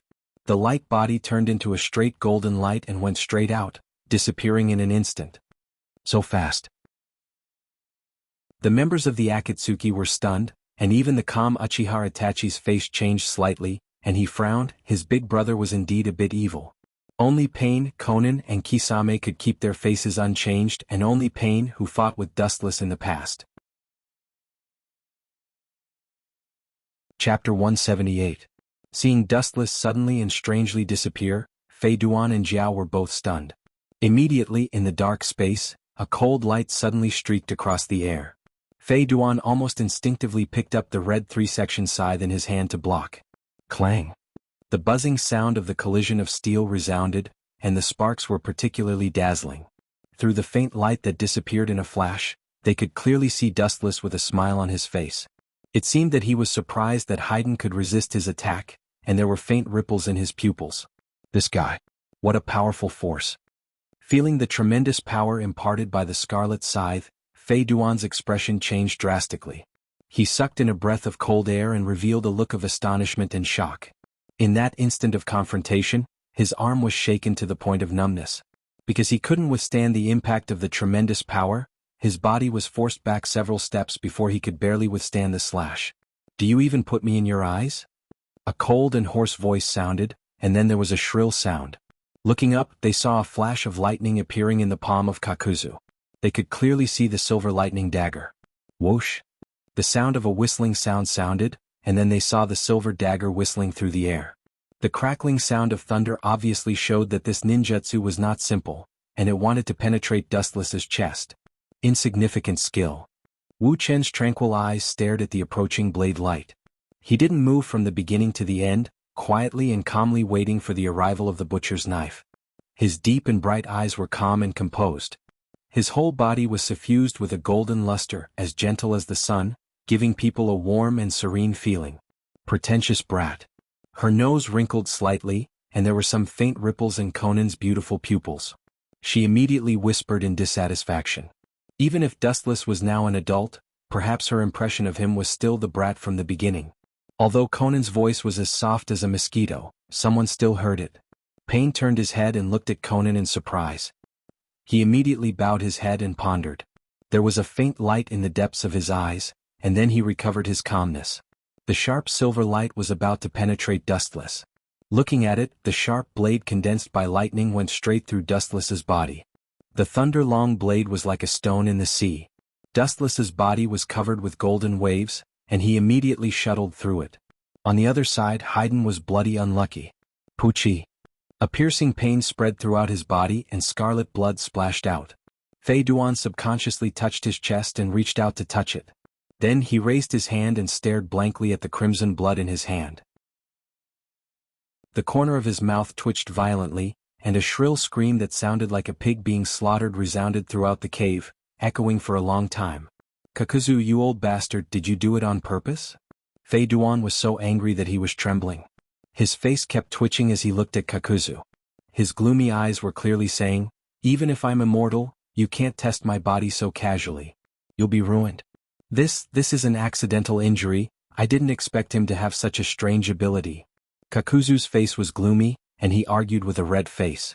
It's okay to be despised by others, but if he was looked at by Haydn's gloomy eyes, Kakuzu would feel uncomfortable all over, even if it was his fault. Haydn looked at Kakuzu gloomily when he heard this. If it weren't for his immortal body, he would have already died.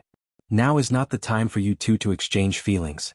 The scarlet Sharingan appeared, and the deep blood-red tomo was like rolling condensed blood, full of ominous. The blood-red light flashing in the darkness was particularly gloomy, and the powerful eye power made people palpitate. Gulp. What a terrifying eye. Haydn's soul was throbbing under the gaze of the scarlet tomo, and his throat twitched up and down. Suddenly he remembered Itachi's method of controlling him last time, and subconsciously closed his eyes. However, it was too late. Boom. The powerful eye power directly poured into Fei Duan's mind, controlling his thoughts. His eyes became dull and lifeless, and the sharp sickle in his hand fell to the ground, splashing up a cloud of dust. He felt like a walking corpse that had been stripped of his inner soul. Why does the three-tomo Sharingan have such great eye power? Itachi frowned slightly as he glanced at Wuchen from the corner of his eyes. Obviously, the Sharingan has three-tomo Sharingan, but it gives people the feeling of a Mangekyo. Yo! But Dustless apparently noticed Itachi's gaze, and he also looked at Itachi on the finger of the Gedo Mazo, showing a gentle smile, giving people a warm feeling. Seeing this, Itachi was slightly stunned, and then he nodded and a strange feeling rose in his heart. He felt that Dustless's motives were not pure, and he began to be secretly vigilant. Even if this person was his brother, he couldn't let it go. Hypocritical man. Conan naturally saw Dustless's expression, and she who didn't like Dustless, naturally snorted, especially that ordinary smile made her particularly uncomfortable. Seeing that Haydn was instantly KO'd, Kakuzu's mouth twitched fiercely, and when he was about to sneak attack Dustless, Pain, who was usually silent, suddenly stopped this boring duel. It's over, Kakuzu. Looking at the murderous Kakuzu, Pain then looked at the unconscious Haydn with pity, and shook his head slightly. Maybe the Sharingan is this kid's nemesis, and he lost twice under the Sharingan. Break his genjutsu. Glancing at Dustless casually, Pain's tone was indifferent, and there was a faint will that could not be violated. Maybe after all these years, he has really regarded himself as a special godlike existence. I'll let you be cocky for a while.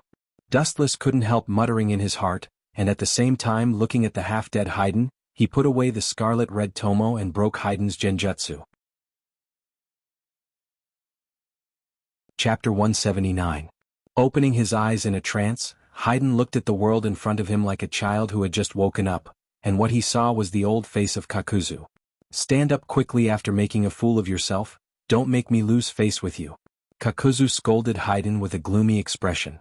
He was the most senior member of the Akatsuki. After all, he was an old antique who was almost 100 years old, and was a contemporary of the first Hokage Senju Hashirama. Where did that kid go? Look at me, Uncle Haydn. Shut up. Kakuzu glared fiercely at Fei Dan, then looked away and silently returned to his original position on the Gedo statue's finger. Fei Dan tactfully followed Kakuzu back. Uchiha Dustless. Looking at Dustless expressionlessly, Payne's calm eyes flickered with faint ripples. After a moment of silence, he finally made a shocking decision. From today on, you are one of the members of the Akatsuki organization. Throwing the black trench coat embroidered with red clouds to Dustless, Payne stopped, but he didn't intend to give the blue ring to Dustless. Serves you right, kid. Seeing this scene, Haydn laughed secretly. I'm afraid that Dustless is the most miserable one in the history of the Akatsuki. He doesn't have a ring that represents his status as a member of the Akatsuki organization. But soon Haydn's eyes widened as he looked at Payne's action in disbelief, and his breathing stopped. Looking thoughtfully at the silent Sasori, Payne withdrew his gaze and immediately looked at Xuanhuan, who was as cold as an iceberg. Xuanhuan's pretty face had an unapproachable expression. His eyes flashed with a touch of decisiveness. He took off the ring with the word 0 on his finger and handed it to Wu Chen. Everyone was stunned. From now on, your code name is 0, and this is the ring that represents your identity. Under the astonished gaze of everyone, Payne threw the ring in his hand to Dustless without hesitation, and looked at Dustless very seriously and indifferently said, From now on, you and Conan are a team. Wu Chen frowned when he heard the words. His deep black pupils stared at Payne's stagnant eyes, and then a hint of understanding flashed in his eyes. He is going to let Conan monitor me. Thinking quickly, Dustless quickly saw through Payne's plan. No one in the Akatsuki could be trusted, but only Conan was trustworthy, and it was not difficult to see that Payne didn't trust Dustless that much. Even if he was sent by the masked man, he sent Conan to monitor Dustless. Although 0, this ring represented the leader in a certain sense, but the members of Akatsuki organization couldn't possibly recognize Dustless as their boss just because this ring was given to Dustless. Conan was unusually calm and her performance was very calm. Without a doubt, she also saw through Payne's intention, and knew his motive for arranging her to secretly monitor Dustless. Although she hated Dustless, but regarding Payne's command, Conan still chose to obey without hesitation. Scorpio, on the other hand, was quite calm. For him, it didn't matter if he had teammates or not. If he didn't like them, he would kill them all the same. Out of sight, out of mind. In short, Akatsuki organization gathered all kinds of freaks, whether it was their strength or their character, they were all like this. As for Sasori's teammate, I have already found a candidate. Looking at Sasori, Payne continued to say, Deidara of the Rock Village is a good candidate, but that kid's character seems to be a bit hard. This time Itachi, Kisame, Sasori, Conan, and Dustless, you 5 will tame him. Deidara was now young, but his reputation was already known. When he was 9 years old, he was forced to leave the village because he often caused terrorist incidents. He was the disciple of the 3rd generation Tsuchikage Anoki.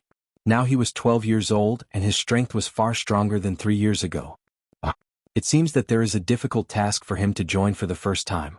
That explosive clay maniac is very difficult to deal with. I heard that because he is too dangerous, Anoki sent him to a place where there are few people. The one who spoke was naturally Dustless. He smiled and explained to the members of the Akatsuki. The only thing that made people frown was that his smile was like a cunning fox. Indeed. Payne nodded. He seemed surprised that Dustless knew about Deidara. Even if Deidara was now famous, he was still not worth mentioning to Dustless. Can he really be trusted? Sasori said with some doubts. It was really difficult for him to team up with a kid who was nearly 12 years old. Even if Itachi was only 13.5 years old, he couldn't eliminate the doubts in his heart. Perhaps Kisame also had doubts about this before he saw Uchiha Itachi. This, Payne's eyes flashed with hesitation. Deidara's strength was acceptable, but it didn't mean that other aspects were acceptable. For example, personality to some extent was the opposite of Deidara. Deidale and Sasori of the Red Sand both pursue the so-called art. They are the same people, but the difference is also the difference between heaven and earth. Deidale pursues the art of the moment, while Sasori of the Red Sand pursues the art of eternity. This was the biggest difference between heaven and earth. It was inevitable that there would be quarrels. With Sasori's temperament, he might really make Deidara a puppet. Let's go to the rock village first. Seeing that Payne was hesitant, Dustless suggested tentatively. Deidale was still very compatible with Scorpio of the Red Sand. Even if there was a quarrel, Scorpio of the Red Sand may not be able to kill Deidale. Payne nodded when he heard this. Could only be like this. Whether it was suitable or not, only by meeting them will they know. Chapter 180. On the path in the dense forest, 2 isolated figures were slowly moving forward. Their black trench coats were embroidered with red clouds. One of them was obviously a woman, with dark blue hair and a lavender paper flower on the right side of her head. Her delicate and dignified appearance was filled with endless indifference. Was Conan. The tall young man beside her was a head taller than Conan. His slightly messy but neat hair fluttered in the wind from time to time, adding a little wild and unruly feeling. Who else could it be but Dustless? Dustless was particularly conspicuous in his black trench coat. The front of his fingers was painted black and purple, and he wore a wooden hat with some bells. As the breeze blew, the white ribbon tied to the bamboo hat would dance in the wind, and the bell on it would also let out a crisp silver bell sound. Time flew by. 3 days had already passed since the last short gathering. During this period of time, Dustless and Conan had also formed a brand new combination of God's Messenger. There was no need to doubt that they were absolutely the most powerful combination in the Akatsuki organization. Although Conan didn't like Dustless, she put down the grudge in her heart and chose to obey Uzumaki Nagato's arrangement. She formed a team with Dustless to monitor Dustless, and also to borrow his strength to help the Akatsuki organization collect several tailed beasts as soon as possible. As if thinking of something, Conan's footsteps suddenly stopped. Looking at Dustless's back, she was puzzled. What's wrong? Noticing that Xuanhuan had stopped her footsteps, Wuxin, who had turned his head slightly, wrinkled his brows, and puzzledly looked at Xuanhuan. He always felt that this woman was weird. If it wasn't for entering Akatsuki to do as the Romans do, he really didn't want to team up with this woman to do mission. Conan's eyes stared at Dustless and suddenly asked, "Who was the mysterious person who stopped you?" Dustless's strength was obvious to all. Even Uzumaki Nagato, who had Rinnegan, was no match for him. Who could stop Dustless? Conan was naturally very curious. However, she was doomed to be disappointed. This has nothing to do with you. After entering Akatsuki, there's no rule that says you have to report your private matters. Dustless glanced at the confused Xuanhuan and withdrew his gaze. He turned around and walked away, leaving Xuanhuan alone. The mysterious person that Conan was talking about was naturally Uchiha Madara. Perhaps it wasn't him who organized Dustless. Maybe Conan, Uzumaki Nagato, and Yahiko were mercilessly killed many years ago. You're so strong but so petty. Xuanhuan looked at Dustless, who was leaving, and rolled her eyes. She immediately followed Dustless. She and Dustless were now in the Oracle team, so they naturally had to carry out the mission together. On the peak of the mountain, 3 indistinct figures flickered in and out of existence as they stared at the huge village in front of them. Behind them, a strong cold wind whistled past, accompanied by endless sand and dust. It was like a sandstorm blowing up their robes. Too slow, Dustless. Sasori of the red sand turned his head and looked discontentedly at Dustless, who had just arrived. His voice was full of displeasure. He was most annoyed with the kind of person who made him waste time. Sorry. Shrugging his shoulders, Wuxin said to Sasori, Kisame, and Uchiha Itachi apologetically. Haha, I'm sorry. He and Conan belonged to the last group to set off. Originally he wanted to take Conan to go faster, but she firmly disagreed. Dustless also rushed with her, which delayed them for a few hours. It's really a bad place with bad weather. Kisame looked around and frowned slightly after seeing the endless sandstorm. Perhaps he was born as a shark, so he preferred water. It was particularly unsuitable for the dry environment of the rock village. Yes. Itachi nodded. The climate of the rock village was really bad. He immediately looked at Dustless secretly, and a faint ripple appeared in his pupils. He closed his eyes again and began to think. The feeling that Wuxin gave him was not that kind of simple danger. It was like a giant beast hiding in the deep sea. Although it seemed that if you did not provoke it, it would not take the initiative to attack you. It was very gentle. However, no one knew when this giant beast with a bloody mouth would secretly attack you. When the sawtooth opened, it might be the time of life and death. This kind of person was often the most dangerous. It was fine if he didn't take action, but if he did, he would have a 90% chance of succeeding. In other words, Wuxin was the kind of person who was careful and wouldn't take any risks casually. While the few of them were deep in thought, Xuanhuan finally arrived. Well, the so-called Oracle team is just SOSO. Seeing Xuanhuan come, Sasori of the red sand immediately ridiculed her. Because of Xuanhuan and Wuxin, the 3 of them were attacked by the sandstorm for a few hours. Well, let's go find that kid. Wuxin chuckled. Although he didn't care about this so-called Oracle combination, Xuanhuan, who was beside him with a pale face, didn't think so.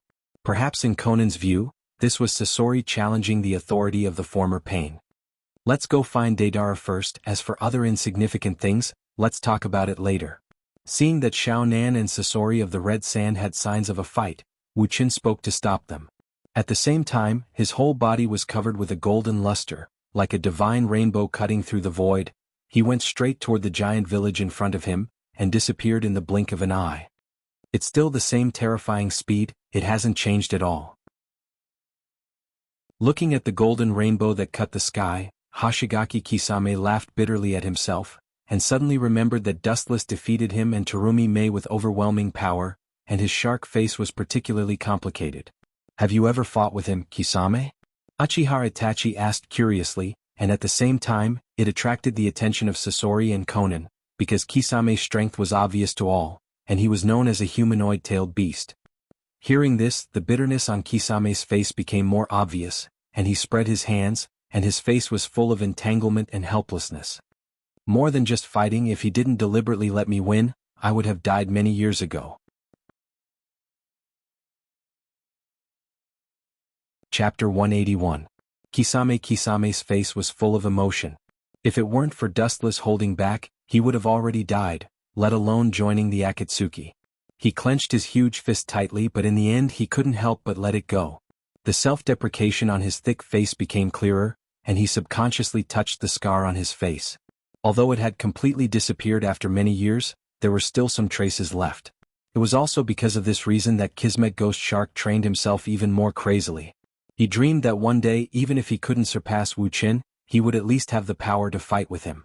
Now, it seemed that the gap between them hadn't narrowed at all. Instead, it had widened a lot. Sure enough, that man is as dangerous and mysterious as the masked man. Hearing this, Itachi's eyes were full of stormy waves, and his face was unnatural.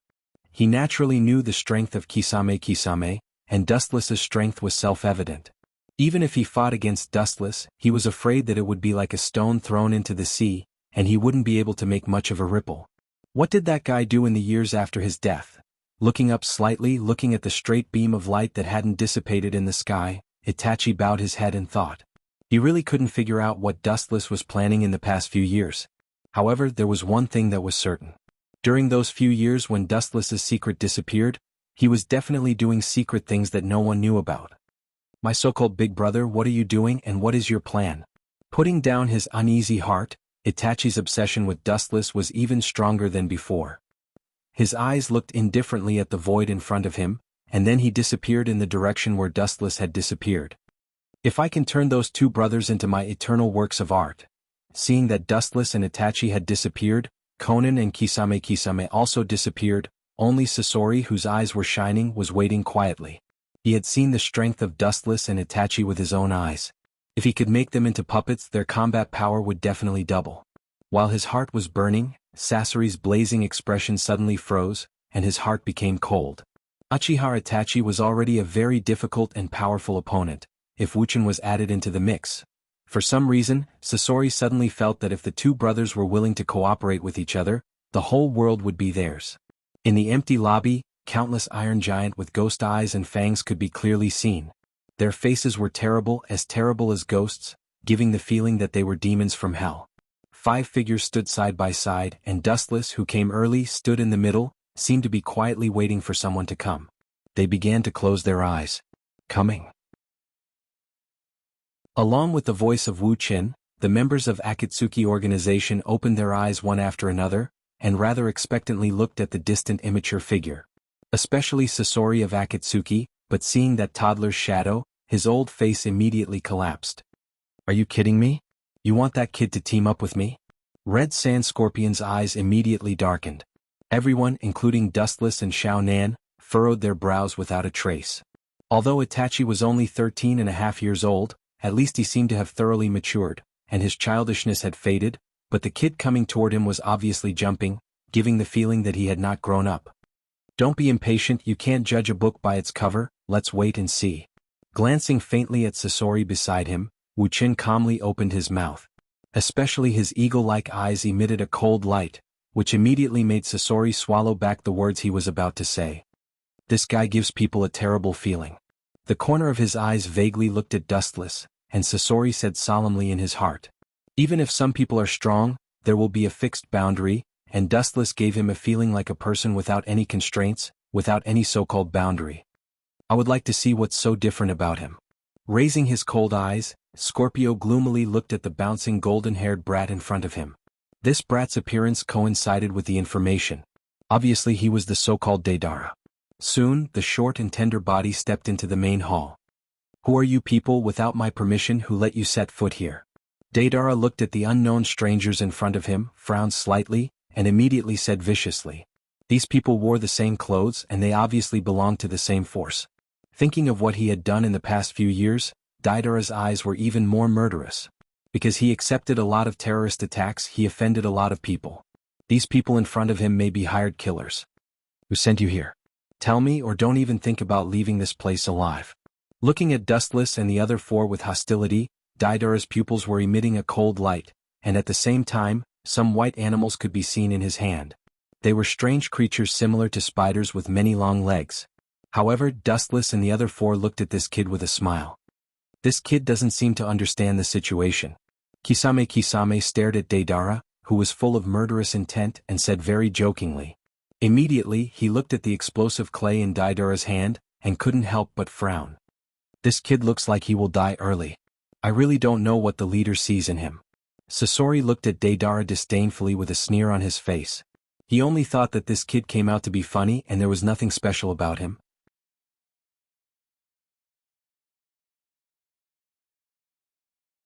Chapter 182. Deidara looked at Dustless and the other four with murderous intent. The murderous intent that broke out of his body filled the empty hall. The cold mist lingered in the air, flashing and appearing as if thousands of ghosts were screaming. Especially the air that was inhaled into the lungs had a lot of bloody smell. The environment in front of him suddenly turned into the gloomy 18th layer of hell. This kid's murderous intent is quite huge. He has killed so many people at such a young age. I have underestimated him. He withdrew his teasing gaze. Feeling the terrifying murderous intent, Kisame was a little more cautious. It seemed that this kid's young age was not bad. The number of people he had killed was not small, and judging from the scale and density of the murderous intent, many of them belonged to the masters. Take Dustless for example. The scale and density of his murderous intent were incomparably huge.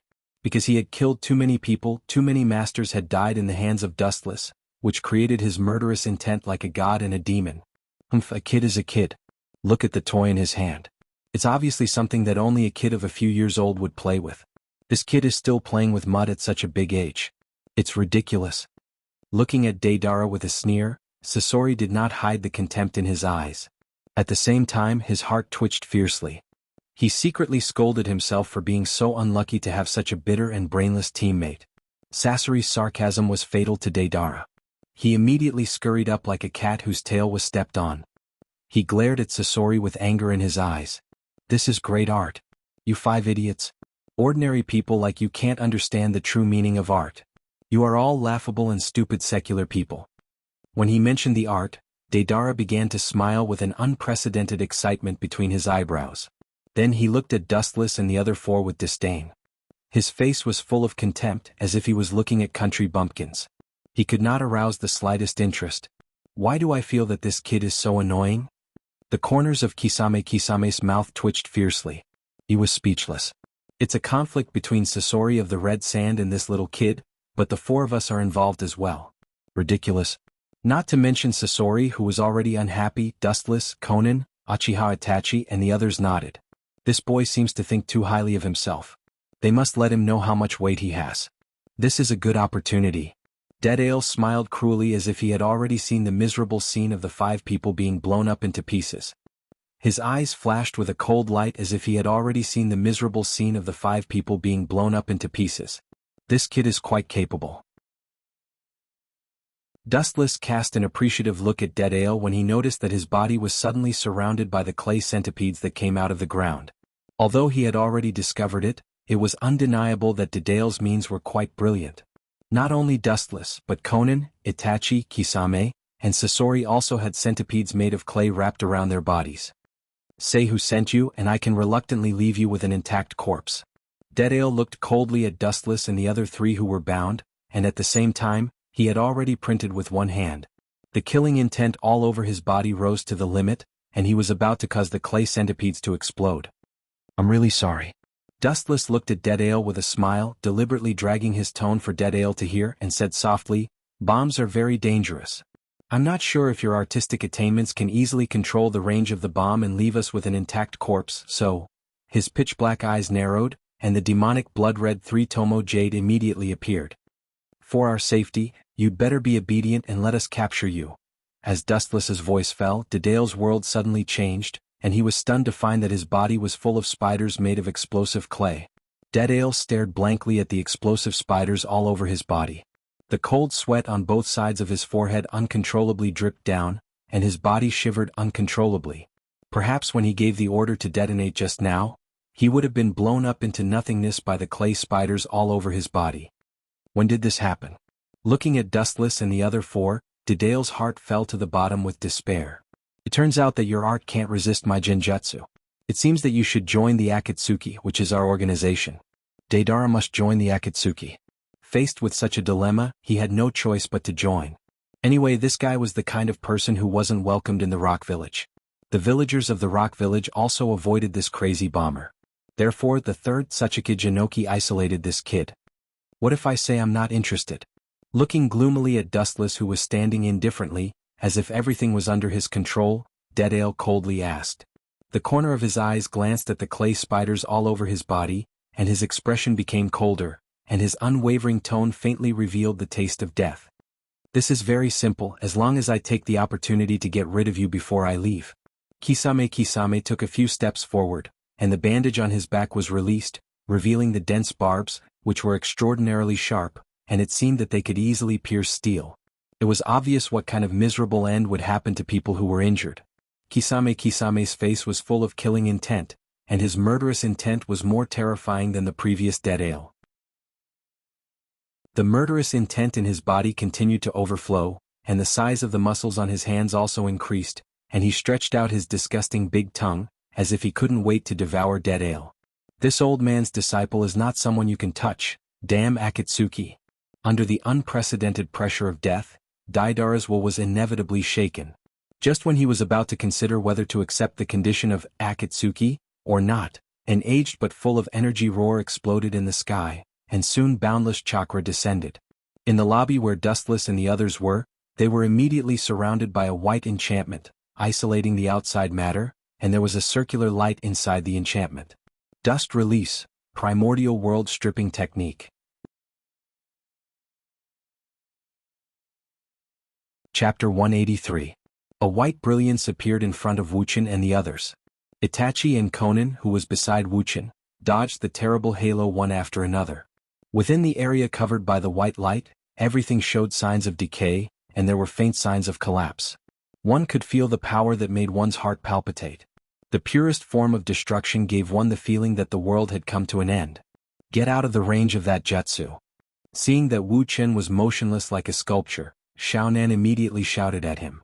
Although she didn't like him very much, they were now teammates in the same trench.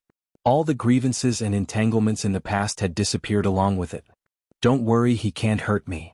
Looking at Konan with a comforting smile, Dustless closed his eyes, and the light around his body became more intense. Like a small sun, it was impossible to open one's eyes. Boom. Boom. Everything in the white enchantment was erased, and the empty hall instantly collapsed and tilted, turning into ruins. The ground was destroyed by the destructive force, and a huge deep pit was formed. The soil in the depths of the ground that had not seen the light of day for many years was refurbished, exposing it to the sunlight. What a terrible jutsu. Kisame and Itachi looked at each other, and they could see the shock in each other's eyes, and they were surprised to see a short old man floating in the sky. It seems that one of them was killed. The short old man who could use dust release undoubtedly showed his identity. He was Inoki, the third Hokage of the Rock Village. "Although it's a pity that I didn't kill you all at once, it's not difficult to deal with you slowly." Inoki stared at Uchiha Itachi and the others calmly. As for Wu Chen, he had ignored him. No one has ever been hit by dust release and not died. Damn Akatsuki, unknowingly they gathered so many powerful ninjas. It seems that they are all S-class ninjas of various countries. His face suddenly became gloomy. Inoki's expression was no longer as relaxed as before, and instead, it was full of caution. These people weren't simple, Aside from the Akatsuki that was killed before, Anoki was very familiar with the identity and origin of the remaining two. Kirigakure's S-class ninjas, Kisame, and the young man with 3 Tomo Sharingan. Anoki's muddy old eyes fell on Uchiha Itachi and his eyes flashed with confusion. He seemed to have seen this face sometime in the past. It turned out to be the culprit who destroyed the Uchiha family, Uchiha Itachi, Uchiha Dustless's younger brother. No wonder this old man has a feeling of déjà vu. After staring at Itachi for half a year, Anoki's mind returned, and he remembered the most annoying smile in his life, except for Uchiha Madara, and his old face suddenly collapsed. Especially when Anoki was sleeping and dreaming, he would often dream of that face that he couldn't wait to tear apart. Fortunately, this old man brought the two of them here. This time I can eradicate you. Anoki's eyes were cold and his dry cracked mouth had a smug sneer. Soon, many ninjas of the rock village appeared. The Yanbi Jinchuriki and the Gobi Jinchuriki were among them. It seems to be tricky. The scarlet Tomo fell on the 2 Jinchuriki, and Itachi muttered to himself, but his tone didn't seem to care much, and he didn't even put the so-called Jinchuriki in his eyes. Even without Dustless, Itachi, Kisame, Konan, and Sasori could easily defeat the rock village. What's more, Dustless is not dead yet. Old man, I didn't expect you to take the initiative to send the Yanbi and the Gobi to me. This saves a lot of trouble. Boom, an ear-piercing roar resounded, and a destructive air wave immediately spread out like a tide. Under the ruins, a straight golden light soared into the sky. His thin body stood in the void, and the blue sky behind him set off wuxian. Qingzhao stared at Anoki, and the faint smile at the corner of his mouth had a little bit of arrogance. I haven't seen you for many years, but you haven't changed at all, my sandaime Tsukikage-sama. Looking at the familiar face, Anoki was startled. He was particularly familiar with this frivolous tone, and immediately looked at the cynical and contemptuous smile, and his proud cheeks suddenly stiffened. His old face was like being slapped several times, and his eyes were red as if he remembered something. He stared at Konan with indignation, and the corner of his mouth was twitching. How is your Akatsuki doing business? Didn't you say that this annoying guy is dead? Bastard, you actually dare to deceive this old man. You really have guts. Anoki's expression was particularly gloomy. He would never forget that when Yahiko came to the rock village to extort hundreds of millions of silver from him, he still acted like he was losing money. What does dustless mean? It means that the Akatsuki didn't complete Anoki's task, and instead he gave away hundreds of millions of silver for nothing. When Yahiko was still alive, Akatsuki's financial situation was really difficult. So Yahiko had no choice but to rob the rich from the rock-hidden village to help the poor. So Yahiko changed his plan to kill Dustless from the rock-hidden village. Little old man, don't you understand? You were slaughtered like a fat sheep. Fearing that Anoki couldn't understand what he meant, Dustless deliberately dragged his voice, and at the same time secretly gave a thumbs up to the dead Yahiko. Fat sheep. Anoki's mouth twitched fiercely and he almost vomited blood. Although the Akatsuki didn't take Dustless's head to claim the bounty, they cooperated several times, so he didn't have any doubts and gave Yahiko the task reward. Calling him a fat sheep was too flattering. Chapter 184. Anoki was trembling with anger. The word fat sheep was particularly harsh to him. He had always appeared in front of the world as a wise ninja. Often, others were the fat sheep in his eyes. Only this time the old horse lost its hooves and fell hard, causing him to suffer a double loss. I won't let this go. After extinguishing the fire in his heart, Anoki said calmly. As the saying goes, life is short. He didn't want to be famous in the world, but at the very least he wanted to completely and cleanly erase the biggest stain in his life. Old man, you've been wrong about one thing from the beginning to the end. We're the ones who won't let this go. The silent Sasori of the Red Sand said coldly. He didn't hide his murderous intent. His blade-like gaze spread like water ripples. Anoki's death had nothing to do with them. This time they just wanted to take Deladia, Yanbi, and Gobi away. Bastard, get over here. A thunderous roar resounded through the sky. Then a golden rainbow poured down, whistling straight toward Yanbi Jinchuriki Old Rashi. What a fast speed. Yanbi Jinchuriki Old Rashi's pupils suddenly shrank. Fear and disbelief were reflected on his thick face. Even if he was a Jinchuriki, he could feel a strong aura of death coming toward him. Have you been kicked at the speed of light before? But it seems like you haven't. A scornful and lazy voice sounded, giving people a ridiculous feeling as if they were about to fall asleep. Before old Rashi could react, a dazzling golden light fell from the sky, as if the light was going to blind his eyes. He instinctively closed his eyes. Speed of light kick. Boom. The liquefied golden calf attacked with full force. Out of the beast's keen intuition to danger, old Rashi immediately used his tailed beast coat to defend his chest. Dense chakra rose all over his body, hoping to use this as a defense.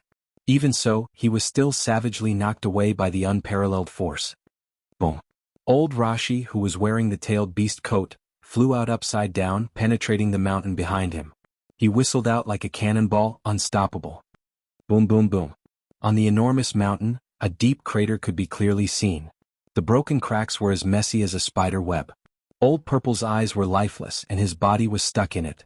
There was no doubt that the crater on the mountain was also left behind by him. It seems that one of them has already gone up. If that's the case, your advantage will be even smaller. Looking at the half-dead Yanbi Jinchuriki, Kisame's face showed a ferocious smile as he walked straight toward Inoki. Obviously, his target was the Sandaime Tsuchikage. Take the stage? Inoki looked at Kisame with a sneer and said flatly, "The reason why tailed beasts have become the target of all the major countries is because of their powerful strength. If they are so easily dealt with, what do you think this old man spent countless efforts to cultivate Jinchuriki for?" Sure enough, as Inoki's voice fell, the fainted Yanbi Jinchuriki old Rashi stood up again. Although he was injured, he wasn't in any danger. Moreover, he had never heard of a Jinchuriki being kicked to death. "I will kill you." Staring at Dustless, the Yanbi Jinchuriki said in a cold and hoarse voice. Dustless's kick did cause damage to him, but the recovery ability of a Jinchuriki can't be estimated by common sense. Although he was injured, his combat power was still there. Lava release, scorching river rock technique. Old Purple opened his mouth and spat out several dark red magma balls. The blazing fireballs were emitting a dark red halo, which was no different from the magma in the depths of the earth. They were full of destruction and quite powerful. They went straight to Wu Chen, intending to swallow him completely. Why struggle? In fact, when you came to the rock village, your fate was already doomed. Wu Chen's temperament was indifferent and tranquil. He looked at the roaring flames without fear. His ink-black eyes were especially bright and calm like water. His pale mouth curved a little, ignoring the roaring magma ball as if it was nothing. Boom boom boom. In the blink of an eye, Dustless was swallowed up by the hot sphere. It resonated like fuel, and his whole body burned with a deep red flame. There was nothing inside the flames. All living things were forbidden, and no living things could survive. This is the end of a pretentious kid. Seeing that he succeeded, Rashi's rough face was filled with a smug smile. He looked disdainfully at Dustless, who was burned to ashes. He looked at the rock ninjas who were in a mess in the distance. When he was about to go to support them, he suddenly felt a cold gaze locked on him. He subconsciously looked back. He suddenly turned around, but behind him was Wu Chen, who was holding a long sword with a face as calm as an ancient well. How is this possible? The sudden situation made Rashi lose his mind for a moment. He didn't hesitate to rush out, but he helplessly found that his left arm was shackled. When he looked up, he saw Dustless's left hand grabbing his left arm. His thin and delicate arm looked fragile, as if it was as weak as a willow branch. As long as he exerted a little force, it would be easily broken. Frankly speaking, Dustless's figure is not burly, just like Uchiha Itachi. His figure is small and he belongs to the slender type. In this regard, the two brothers are similar. Old Purple struggled with all his might, trying to use the strength of a tailed beast to tear off the arm that was holding him. However, he was helpless to find that the fair and thin arm seemed to have a great strength, binding him tightly and making it difficult for him to break free. At this moment, Dustless gave Rashi the feeling that he was a tailed beast.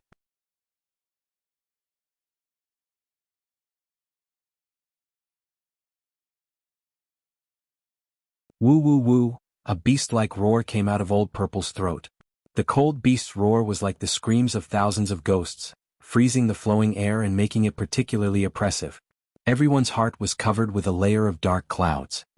That is, Conan, who was fighting with the Iwagakure, felt the chakra wave coming from afar. Her face slightly changed and her face was filled with horror. In the distant void, a black sphere could be clearly seen. The high-speed rotation of the black energy sphere was very oppressive, and the hurricane that it threw out was also unstoppable. It was like the autumn wind sweeping the fallen leaves. Sand and stones were flying, and the flowing air was crushed and evaporated, forming a large vacuum area. The oxygen was either sucked out or evaporated, and it was impossible to breathe normally. Idiot, you released the Bijadama so carelessly, what do you think I am doing? Staring at Lao Zi, who was gathering Bijadama and ignoring him, Dustless sneered again and again, and at the same time, his pupils suddenly rotated rapidly and turned into a scarlet five-pointed star eternal Mangekyo Sharingan. Amaterasu. Boom boom boom. The giant black sphere exploded with a bang, and a dark red mushroom cloud rose from the endless void. Scorching heat waves from the explosion swept across the world, and a destructive shockwave spread out like a wave, swallowing everything in the surroundings. The surface of the earth was destroyed by a large-scale modification, and it was vulnerable. Old Purple, who was at the center of the incident, was no exception. He was swallowed by the Bijadama at the first moment. His body was almost burnt, and only his weak breathing could be heard. He was lying on the ground motionlessly. He couldn't even do the most basic escape. Obviously he had lost his consciousness. So only the Gobi is left, and that kid Deidara. Glancing at the half-dead Yanbi on the ground, and looking at Uchiha Itachi who was fighting the Gobi's Jinchuriki in the distance, Dustless was calm. If he couldn't even deal with the Gobi, then his eyes were really useless. From what the old man said, these people seemed to belong to an organization called Akatsuki. The young Dedale's eyes shone as he spied on the members of the Akatsuki organization. He was deeply moved. Even the woman he looked down on the most before was particularly awe-inspiring when she made her move. She was practically unstoppable. Only 5 people facing the Rock Village, one of the 5 major countries, were not afraid at all. Instead they were like wolves in a flock of sheep. The ninjas of the Rock Village were almost killed, and they had no power to fight back. Unknowingly his thoughts had also changed. Maybe joining them would be a good thing. Being able to carry out missions with such a group of powerful people was also a disguised recognition of Dedale. At least, it's much better than living in the Rock Village that isolated him and regarded him as a monster. What a powerful force. Taking a deep breath, looking at Dustless's blood-red eternal Mangekyo Sharingan, Deidara's heart was deeply touched and his voice was trembling. The powerful eye power that seemed to pierce his soul made him inevitably daydream. Tsukuyami. With Uchiha Itachi's voice, the Gobi suddenly stopped moving, and the chakra on his body disappeared, and he was as quiet as a kitten. Chapter 186. The ability of Sharingan is well known all over the world, and to some extent, it's the natural enemy of Bijou. Perfect Jinchuriki is okay. For example, Killer Bee, who was killed by Dustless, the power of Sharingan is not enough to control him, because Bijou and Jinchuriki's chakra can interfere with each other and can't be controlled. But the Yanbi Jinchuriki and the Gobi Jinchuriki in front of him didn't completely control their Bijou. Although it's a bit troublesome for them to control Sharingan, it's not impossible. It seems that it's completely done.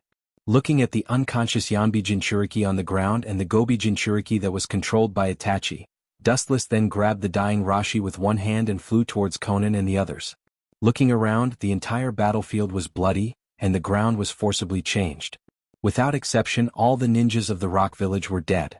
There's no need to fight anymore, Kisame. Uchiha Itachi also grabbed the Gobi Jinchuriki in his hand. It seemed that his method was much gentler. He just used genjutsu to make him faint. Compared to Dustless who burned Rashi's body, Itachi was undoubtedly much kinder. Old man, I'll deal with you later. Kisame stared at Inoki fiercely, and then he pulled back and looked at Dustless and the others, and the corner of his mouth twitched. Kisame's Akatsuki uniform has been completely destroyed by the fierce fight, and there are even many subtle wounds on his body. It's not because he's too weak, it's because Inoki's strength is too terrifying, and the almost invincible dust release can't be touched. Kisame. Looking at Deidara who was still in a daze in the distance, Dustless cast a glance at Kisame. I know. Kisame nodded and immediately rushed out. Almost in the blink of an eye, he came to Deidara's side and picked him up like a rabbit. Let me go, brother shark. Feeling that his body had lost gravity and was caught in the air, Dedale immediately roared at the Kisame ghost shark. At the same time he bared his fangs and brandished his claws at the Kisame ghost shark. However, because his hands were too short, he couldn't touch the Kisame ghost shark. I will definitely kill you, you bastard. Glaring at Kisame, the ferocious look in his words was like that of a caged beast, which proved that Dedale wasn't joking. You? He waved his hand and snatched the kunai from Daidara's hand. Then he easily twisted it into a fried dough twist and threw it on the ground in disdain. He sneered at Daidara and said with contempt, "If it weren't for the order of the organization, I would have killed you right now. Ignorant brat, there should be a limit even if you're conceited." Kisame looked at Daidara with disdain. If it weren't for Pain's order, he would have definitely pinched this arrogant brat to death. "Itachi is only 1 year older than you, how can the gap be so big?" Kisame sighed in his heart and began to sympathize with Sasori of the Red Sand, who would team up with Deidara in the future. Compared with Itachi, who never showed his emotions, Deidara in front of him was really far worse. Whether in terms of IQ or strength, there was a huge gap between him and Itachi. Seeing that his beloved disciple was caught by Kisame, Anoki's ugly face became even more ugly. His old arms quickly and skillfully printed, and a huge amount of chakra erupted from his body. It seemed that this technique wasn't simple. Earth release. "Old man, are you sure you want to fight?" Dustless suddenly interrupted Anoki and his chakra stopped flowing. At this point, the rock village was already defeated. The Yanbi Jinchuriki and the Gobi Jinchuriki have been caught, and now the rock village only has Anoki and there are still 5 of them.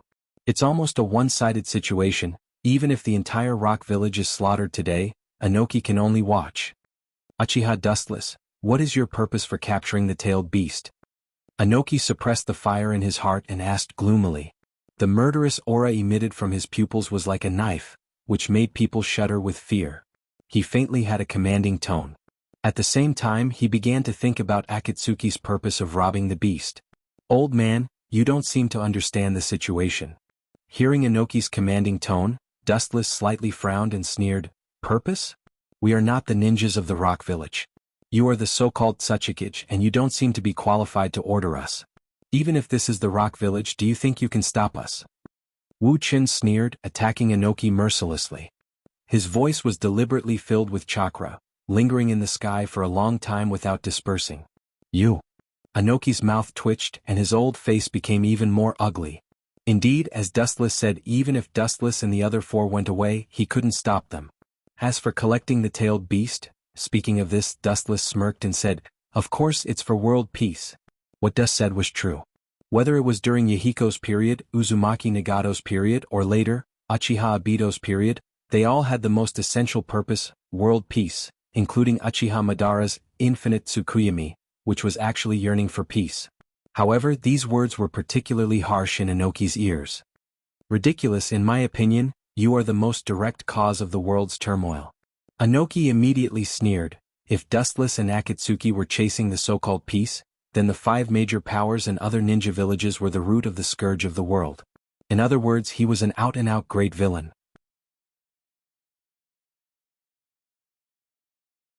Chapter 187. Dustless naturally left safe and sound. It's not that Anoki didn't want to stop them, but he didn't have the ability to do so. In this world, the law of the jungle is still the law of the jungle. Especially a mercenary organization like the Akatsuki, they don't have any morals at all. For them, as long as they pay enough, even if they have to destroy one of the 5 major countries, as long as they pay enough, they will agree. "Damn Akatsuki, do you think this is over? Stop dreaming." On the vast plain, Anoki's eyes widened as he looked at the departing figures with a cold smile on his face. If the Akatsuki thought that he was helpless, then they really underestimated him. "Kitsuchi." Anoki looked at his son with a cold face and said, "I have a secret letter, you will personally send it to the Cloud Village, asking them to join forces to deal with the Akatsuki." Anoki sneered. Although colluding with the Cloud Village is tantamount to asking a tiger for its skin, there is no other way. If he wants to take back his Jinchuriki and his apprentice Deidara, he can only collude with other villages. The 5 rebellious ninjas are obviously S-class. Uchiha Wu and Uchiha Itachi are even stronger than the Bijou. But we don't have any bargaining chips, it's impossible to gain something without risking anything, father. Kitsuchi smiled bitterly. It's obviously impossible to pull the cloud into the water without paying a price, especially dealing with the Akatsuki, a powerful enemy that may cause the destruction of the village. Moreover, the 3rd Reikage died under the siege of the rock village. Anoki's expression suddenly stiffened. He realized that the 3rd Reikage was killed by him a few years ago, and now the 4th Reikage is the son of the 3rd Reikage. Maybe the 4th Reikage will kill his son to vent his anger. Although under the absolute benefits, the grievances between the two sides can disappear, and they can cooperate tacitly, but there is a saying that the hatred of killing one's father is irreconcilable, and it's not easy to let go. Then let's go to Konoha to cooperate. The hesitation in his eyes disappeared, and Inoki's heart suddenly became clear. Maybe the Sandaime who enjoys peace won't agree to his conditions, but he has heard about the radical figure of the pro-war faction, Shimura Danzo. This is a good idea. Uchiha Itachi and Uchiha Dustless are the traitors of Konoha. Asking them to deal with the Akatsuki is not impossible. Kitsuchi's eyes lit up, and he agreed with Inoki's proposal. The only thing he was worried about was that Sandaime, who was addicted to peace, would definitely refuse this proposal. But Sarutobi won't agree, his hot-blooded heart has been obliterated, it's impossible for him to agree to this absurd proposal. After thinking about it for a while, Kitsuchi said in a deep voice. The Sandaime was a stubborn old man, and he would never push Konoha into a war. Although Shimura Danzo was in control of Root, which was not inferior to the Umbu, the Kyuubi's sudden riot a few days ago destroyed Root's base. Don't worry Kitsuchi, just tell Shimura Danzo the news. Waving his hand, Inoki said with great confidence. Shimura Danzo was the most insidious and cunning person in Konoha. As long as he told him about the alliance to deal with the Akatsuki, he wouldn't care about anything else. If he really wants to form an alliance, even if he doesn't have the manpower, he will create manpower. As for the specifics, it's Shimura Danzo's business. As long as he has the heart, it doesn't matter whether he has the manpower or not. That night, Inoki sent people to Konoha overnight and got in touch with Shimura Danzo. Unsurprisingly, when he mentioned that Uchiha Dustless was also in the Akatsuki, the old man did indeed agree to work with the Rock Village. However, what made Inoki speechless was that although Shimura Danzo agreed to deal with the Akatsuki, he didn't give a specific time, he just said, "Let's talk about it later," which made Inoki vomit blood. Feeling helpless, Inoki could only endure. At the same time, he didn't forget to secretly send ninjas to contact the other major countries, hoping to form a temporary alliance to deal with the Akatsuki. However, the plan couldn't keep up with the changes. Although Inoki predicted that all countries would be willing to form an alliance, the fact was the opposite. No country agreed. He was busy for a few days and didn't even get a fart, which made him particularly gloomy. The reason why they rejected Inoki was that all countries had just suffered the devastation of the Third World War. Whether it was their economic or military strength, they were greatly reduced, and it was simply not enough to cope with other wars. The members of Akatsuki organization might not be many, but without exception all of them were the strongest ninjas whose strength had reached S rank. Even if they had the intention to destroy Akatsuki, they would not have the strength to do so. In addition, the ninjas of the four major countries also had doubts and scruples about the Rock Hidden Village. Inoki was famous in the world for his foresight. Maybe the Rock Hidden Village dug a hole for them to jump in. After knowing what happened, Inoki beat his chest and stomped his feet. He secretly cursed the ninjas of the four major countries for being idiots. They don't know what is righteous, and they don't have a long-term vision. The threat of the Akatsuki is far greater than the ordinary ninja village. These organizations are composed of ninjas, like sharks in the deep sea. Their motives are unknown. From the current situation, they are coming for the tailed beasts, and any village with tailed beasts may be the target of their attack. Although he was unhappy, Inoki couldn't do anything. In fact, the situation of the Rock Hidden Village was not much better, and dealing with the Akatsuki was just a matter of words. To Inoki's relief, Shimura Danzo's position was firm, and all the countries began to pay attention to this organization lurking in the dark world, and began to inquire about all the information about the Akatsuki. At this moment, inside the Akatsuki, it was a different scene. All the members gathered again. The only difference is that this gathering was different from the past. It was filled with an unprecedented smell of gunpowder. The atmosphere was particularly tense.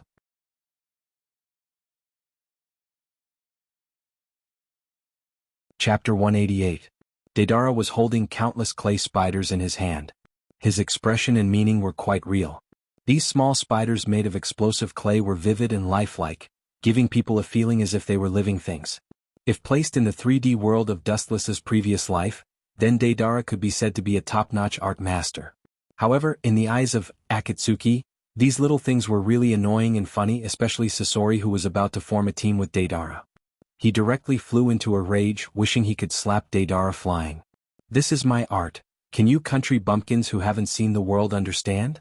Looking at the small clay spiders in his hand complacently, and looking at the speechless Akatsuki people, Deidara's eyes shone, and he explained in a loud voice, "The so-called art? Bullshit art." Seeing Deidara beaming with joy and proclaiming his own artistic attainments, bewitching people's hearts, Sasori had no choice but to stand up to maintain the face of this art master, rudely interrupting Deidara's speech. True art is the pursuit of eternal beauty. The splendor of an instant has no actual name, just like a flash in the pan, meaningless. Even if it blooms the most beautiful afterglow in an instant, after all, it is not worth mentioning in the long river of time. Only eternal beauty is an eternal immortal existence. Sasori of the Red Sand educated Deidara like an old man. His eloquence flowed like a torrent, and that voice full of magic seemed to be able to penetrate the soul of human, scaring all the elders of Akatsuki organization. It seems very profound. Kisame tried his best to make an appearance of understanding, but his face was full of doubt betrayed him. Although he was very good at thinking, but this kind of artistic point of view he really didn't understand. Especially that expression of "I, your father, understand your meaning very well," made Dustless unable to restrain himself from laughing. Sasori explained each and every word, and at the same time didn't forget to ferociously glare at Deidara. Originally he was the #1 art master of Akatsuki organization, but as a result, this brat Deidara began to bewitch people, proclaiming his instant art. How could Sasori not be angry? Eternal art is art? That's nonsense. Deidara looked at Sasori with disdain. He turned a deaf ear to Sasori's ferocious gaze. His voice was exceptionally loud and resounded throughout the sky. The art of instant beauty is far superior to the so-called eternal beauty. The reason why you pursue the art of eternity is because of the fear that living beings have when facing the river of time. When the things around you leave you, you will feel endless loneliness in your heart. At the same time, you will have the mentality of pursuing eternity. Deidara shook his head and looked at Sasori with a hopeless look. He said contemptuously, "A mere mortal who can't even get rid of the secular heart dares to talk about what art is. Ridiculous." Deidara was like a dazzling star. His sharp eyes shone brightly as he gazed at the faces of the members of Akatsuki organization. In an instant he felt that these people were the most important audience in his life. Deidara swore in his heart that he would use his lifetime understanding of art to show off these eyesores in front of him who did not know what art was. So-called art shouldn't pursue eternal existence. Only the most dazzling splendor of a lifetime can be released in the afterglow of an instant. This is the ultimate path of art. Art? Stop the nonsense of a bastard, only eternity. Seeing this scene, Dustless didn't know whether to laugh or cry. He was speechless as he looked at the two masters of art arguing with each other about the true meaning of art. He was particularly tangled. He subconsciously looked around. The expressions of the members of Akatsuki organization were quite different. The two zombie combination of Haiden and Kakuzu were obviously fooled. No matter whose art it was, they would nod and feel that it was reasonable. As for Pain, he still had a face of everything under the sun. Dustless actually knew that the one who didn't understand the most was this kid who liked to solve everything by force. What's the news about the other tailed beasts? Absolutely. Glancing at Deidara and Sasori, who were still arguing with each other, Pain was too lazy to talk nonsense. It was good to let this new combination that was about to be born communicate with each other. Hearing this, Zetsu first glanced at Dustless vaguely. After seeing that the latter's expression was normal, he said, "Kyubi is still in Konoha for the time being. The specific whereabouts of Hachibi are unknown. The Nanabai Jinchuriki is still in Waterfall Village. The Nibi Jinchuriki is still in Cloud Village. The Ichibi Jinchuriki is a kid named Gara. As for the other beasts, they are in a wild state." Zetsu naturally knew that the Hachibi was captured by Dustless. Now that Dustless didn't mean to hand over the Hachibi, he was too lazy to talk nonsense. He believed that when the day comes, Dustless will take out the bijou. In fact, the Hachibi was subdued by Dustless many years ago and became his summoned beast. Only Zetsu and Madara knew about it. The Akatsuki currently has only two-tailed beasts, the Yanbi and the Gobi that were previously captured. As for the Kyubi's In attribute chakra, it has been pulled out from the Geto Mazo by Obito. According to him, this is to prevent Uzumaki Nagato from using the Kyubi's power. For the time being, capture the other tailed beasts in a wild state. As for those Jinchuriki, let them live for a few more years. After pondering for a while, Pain said in a deep voice. Samsara's eyes flashed with a dangerous cold light, with monstrous killing intent. Anoki, this little old man, dared to announce the news of the Akatsuki to the world, which also greatly limited their actions. Although they couldn't directly attack the Akatsuki due to the Third World War, the recovery ability of these superpowers is extremely fast. I am afraid that it won't take long for them to completely recover their strength. At that time, there is no need to think about it. They will definitely not let the Akatsuki go easily. Only when these ferocious tigers are licking their blood and healing their wounds, they can capture other wild beasts as soon as possible. As for the Jinchuriki of the shinobi village, there is no need to provoke them for the time being. All the Jinchuriki are the focus of protection. If they are so unscrupulous, it will inevitably arouse the backlash of these superpowers. At that time, when everyone is in danger, they may really form a special alliance against the Akatsuki.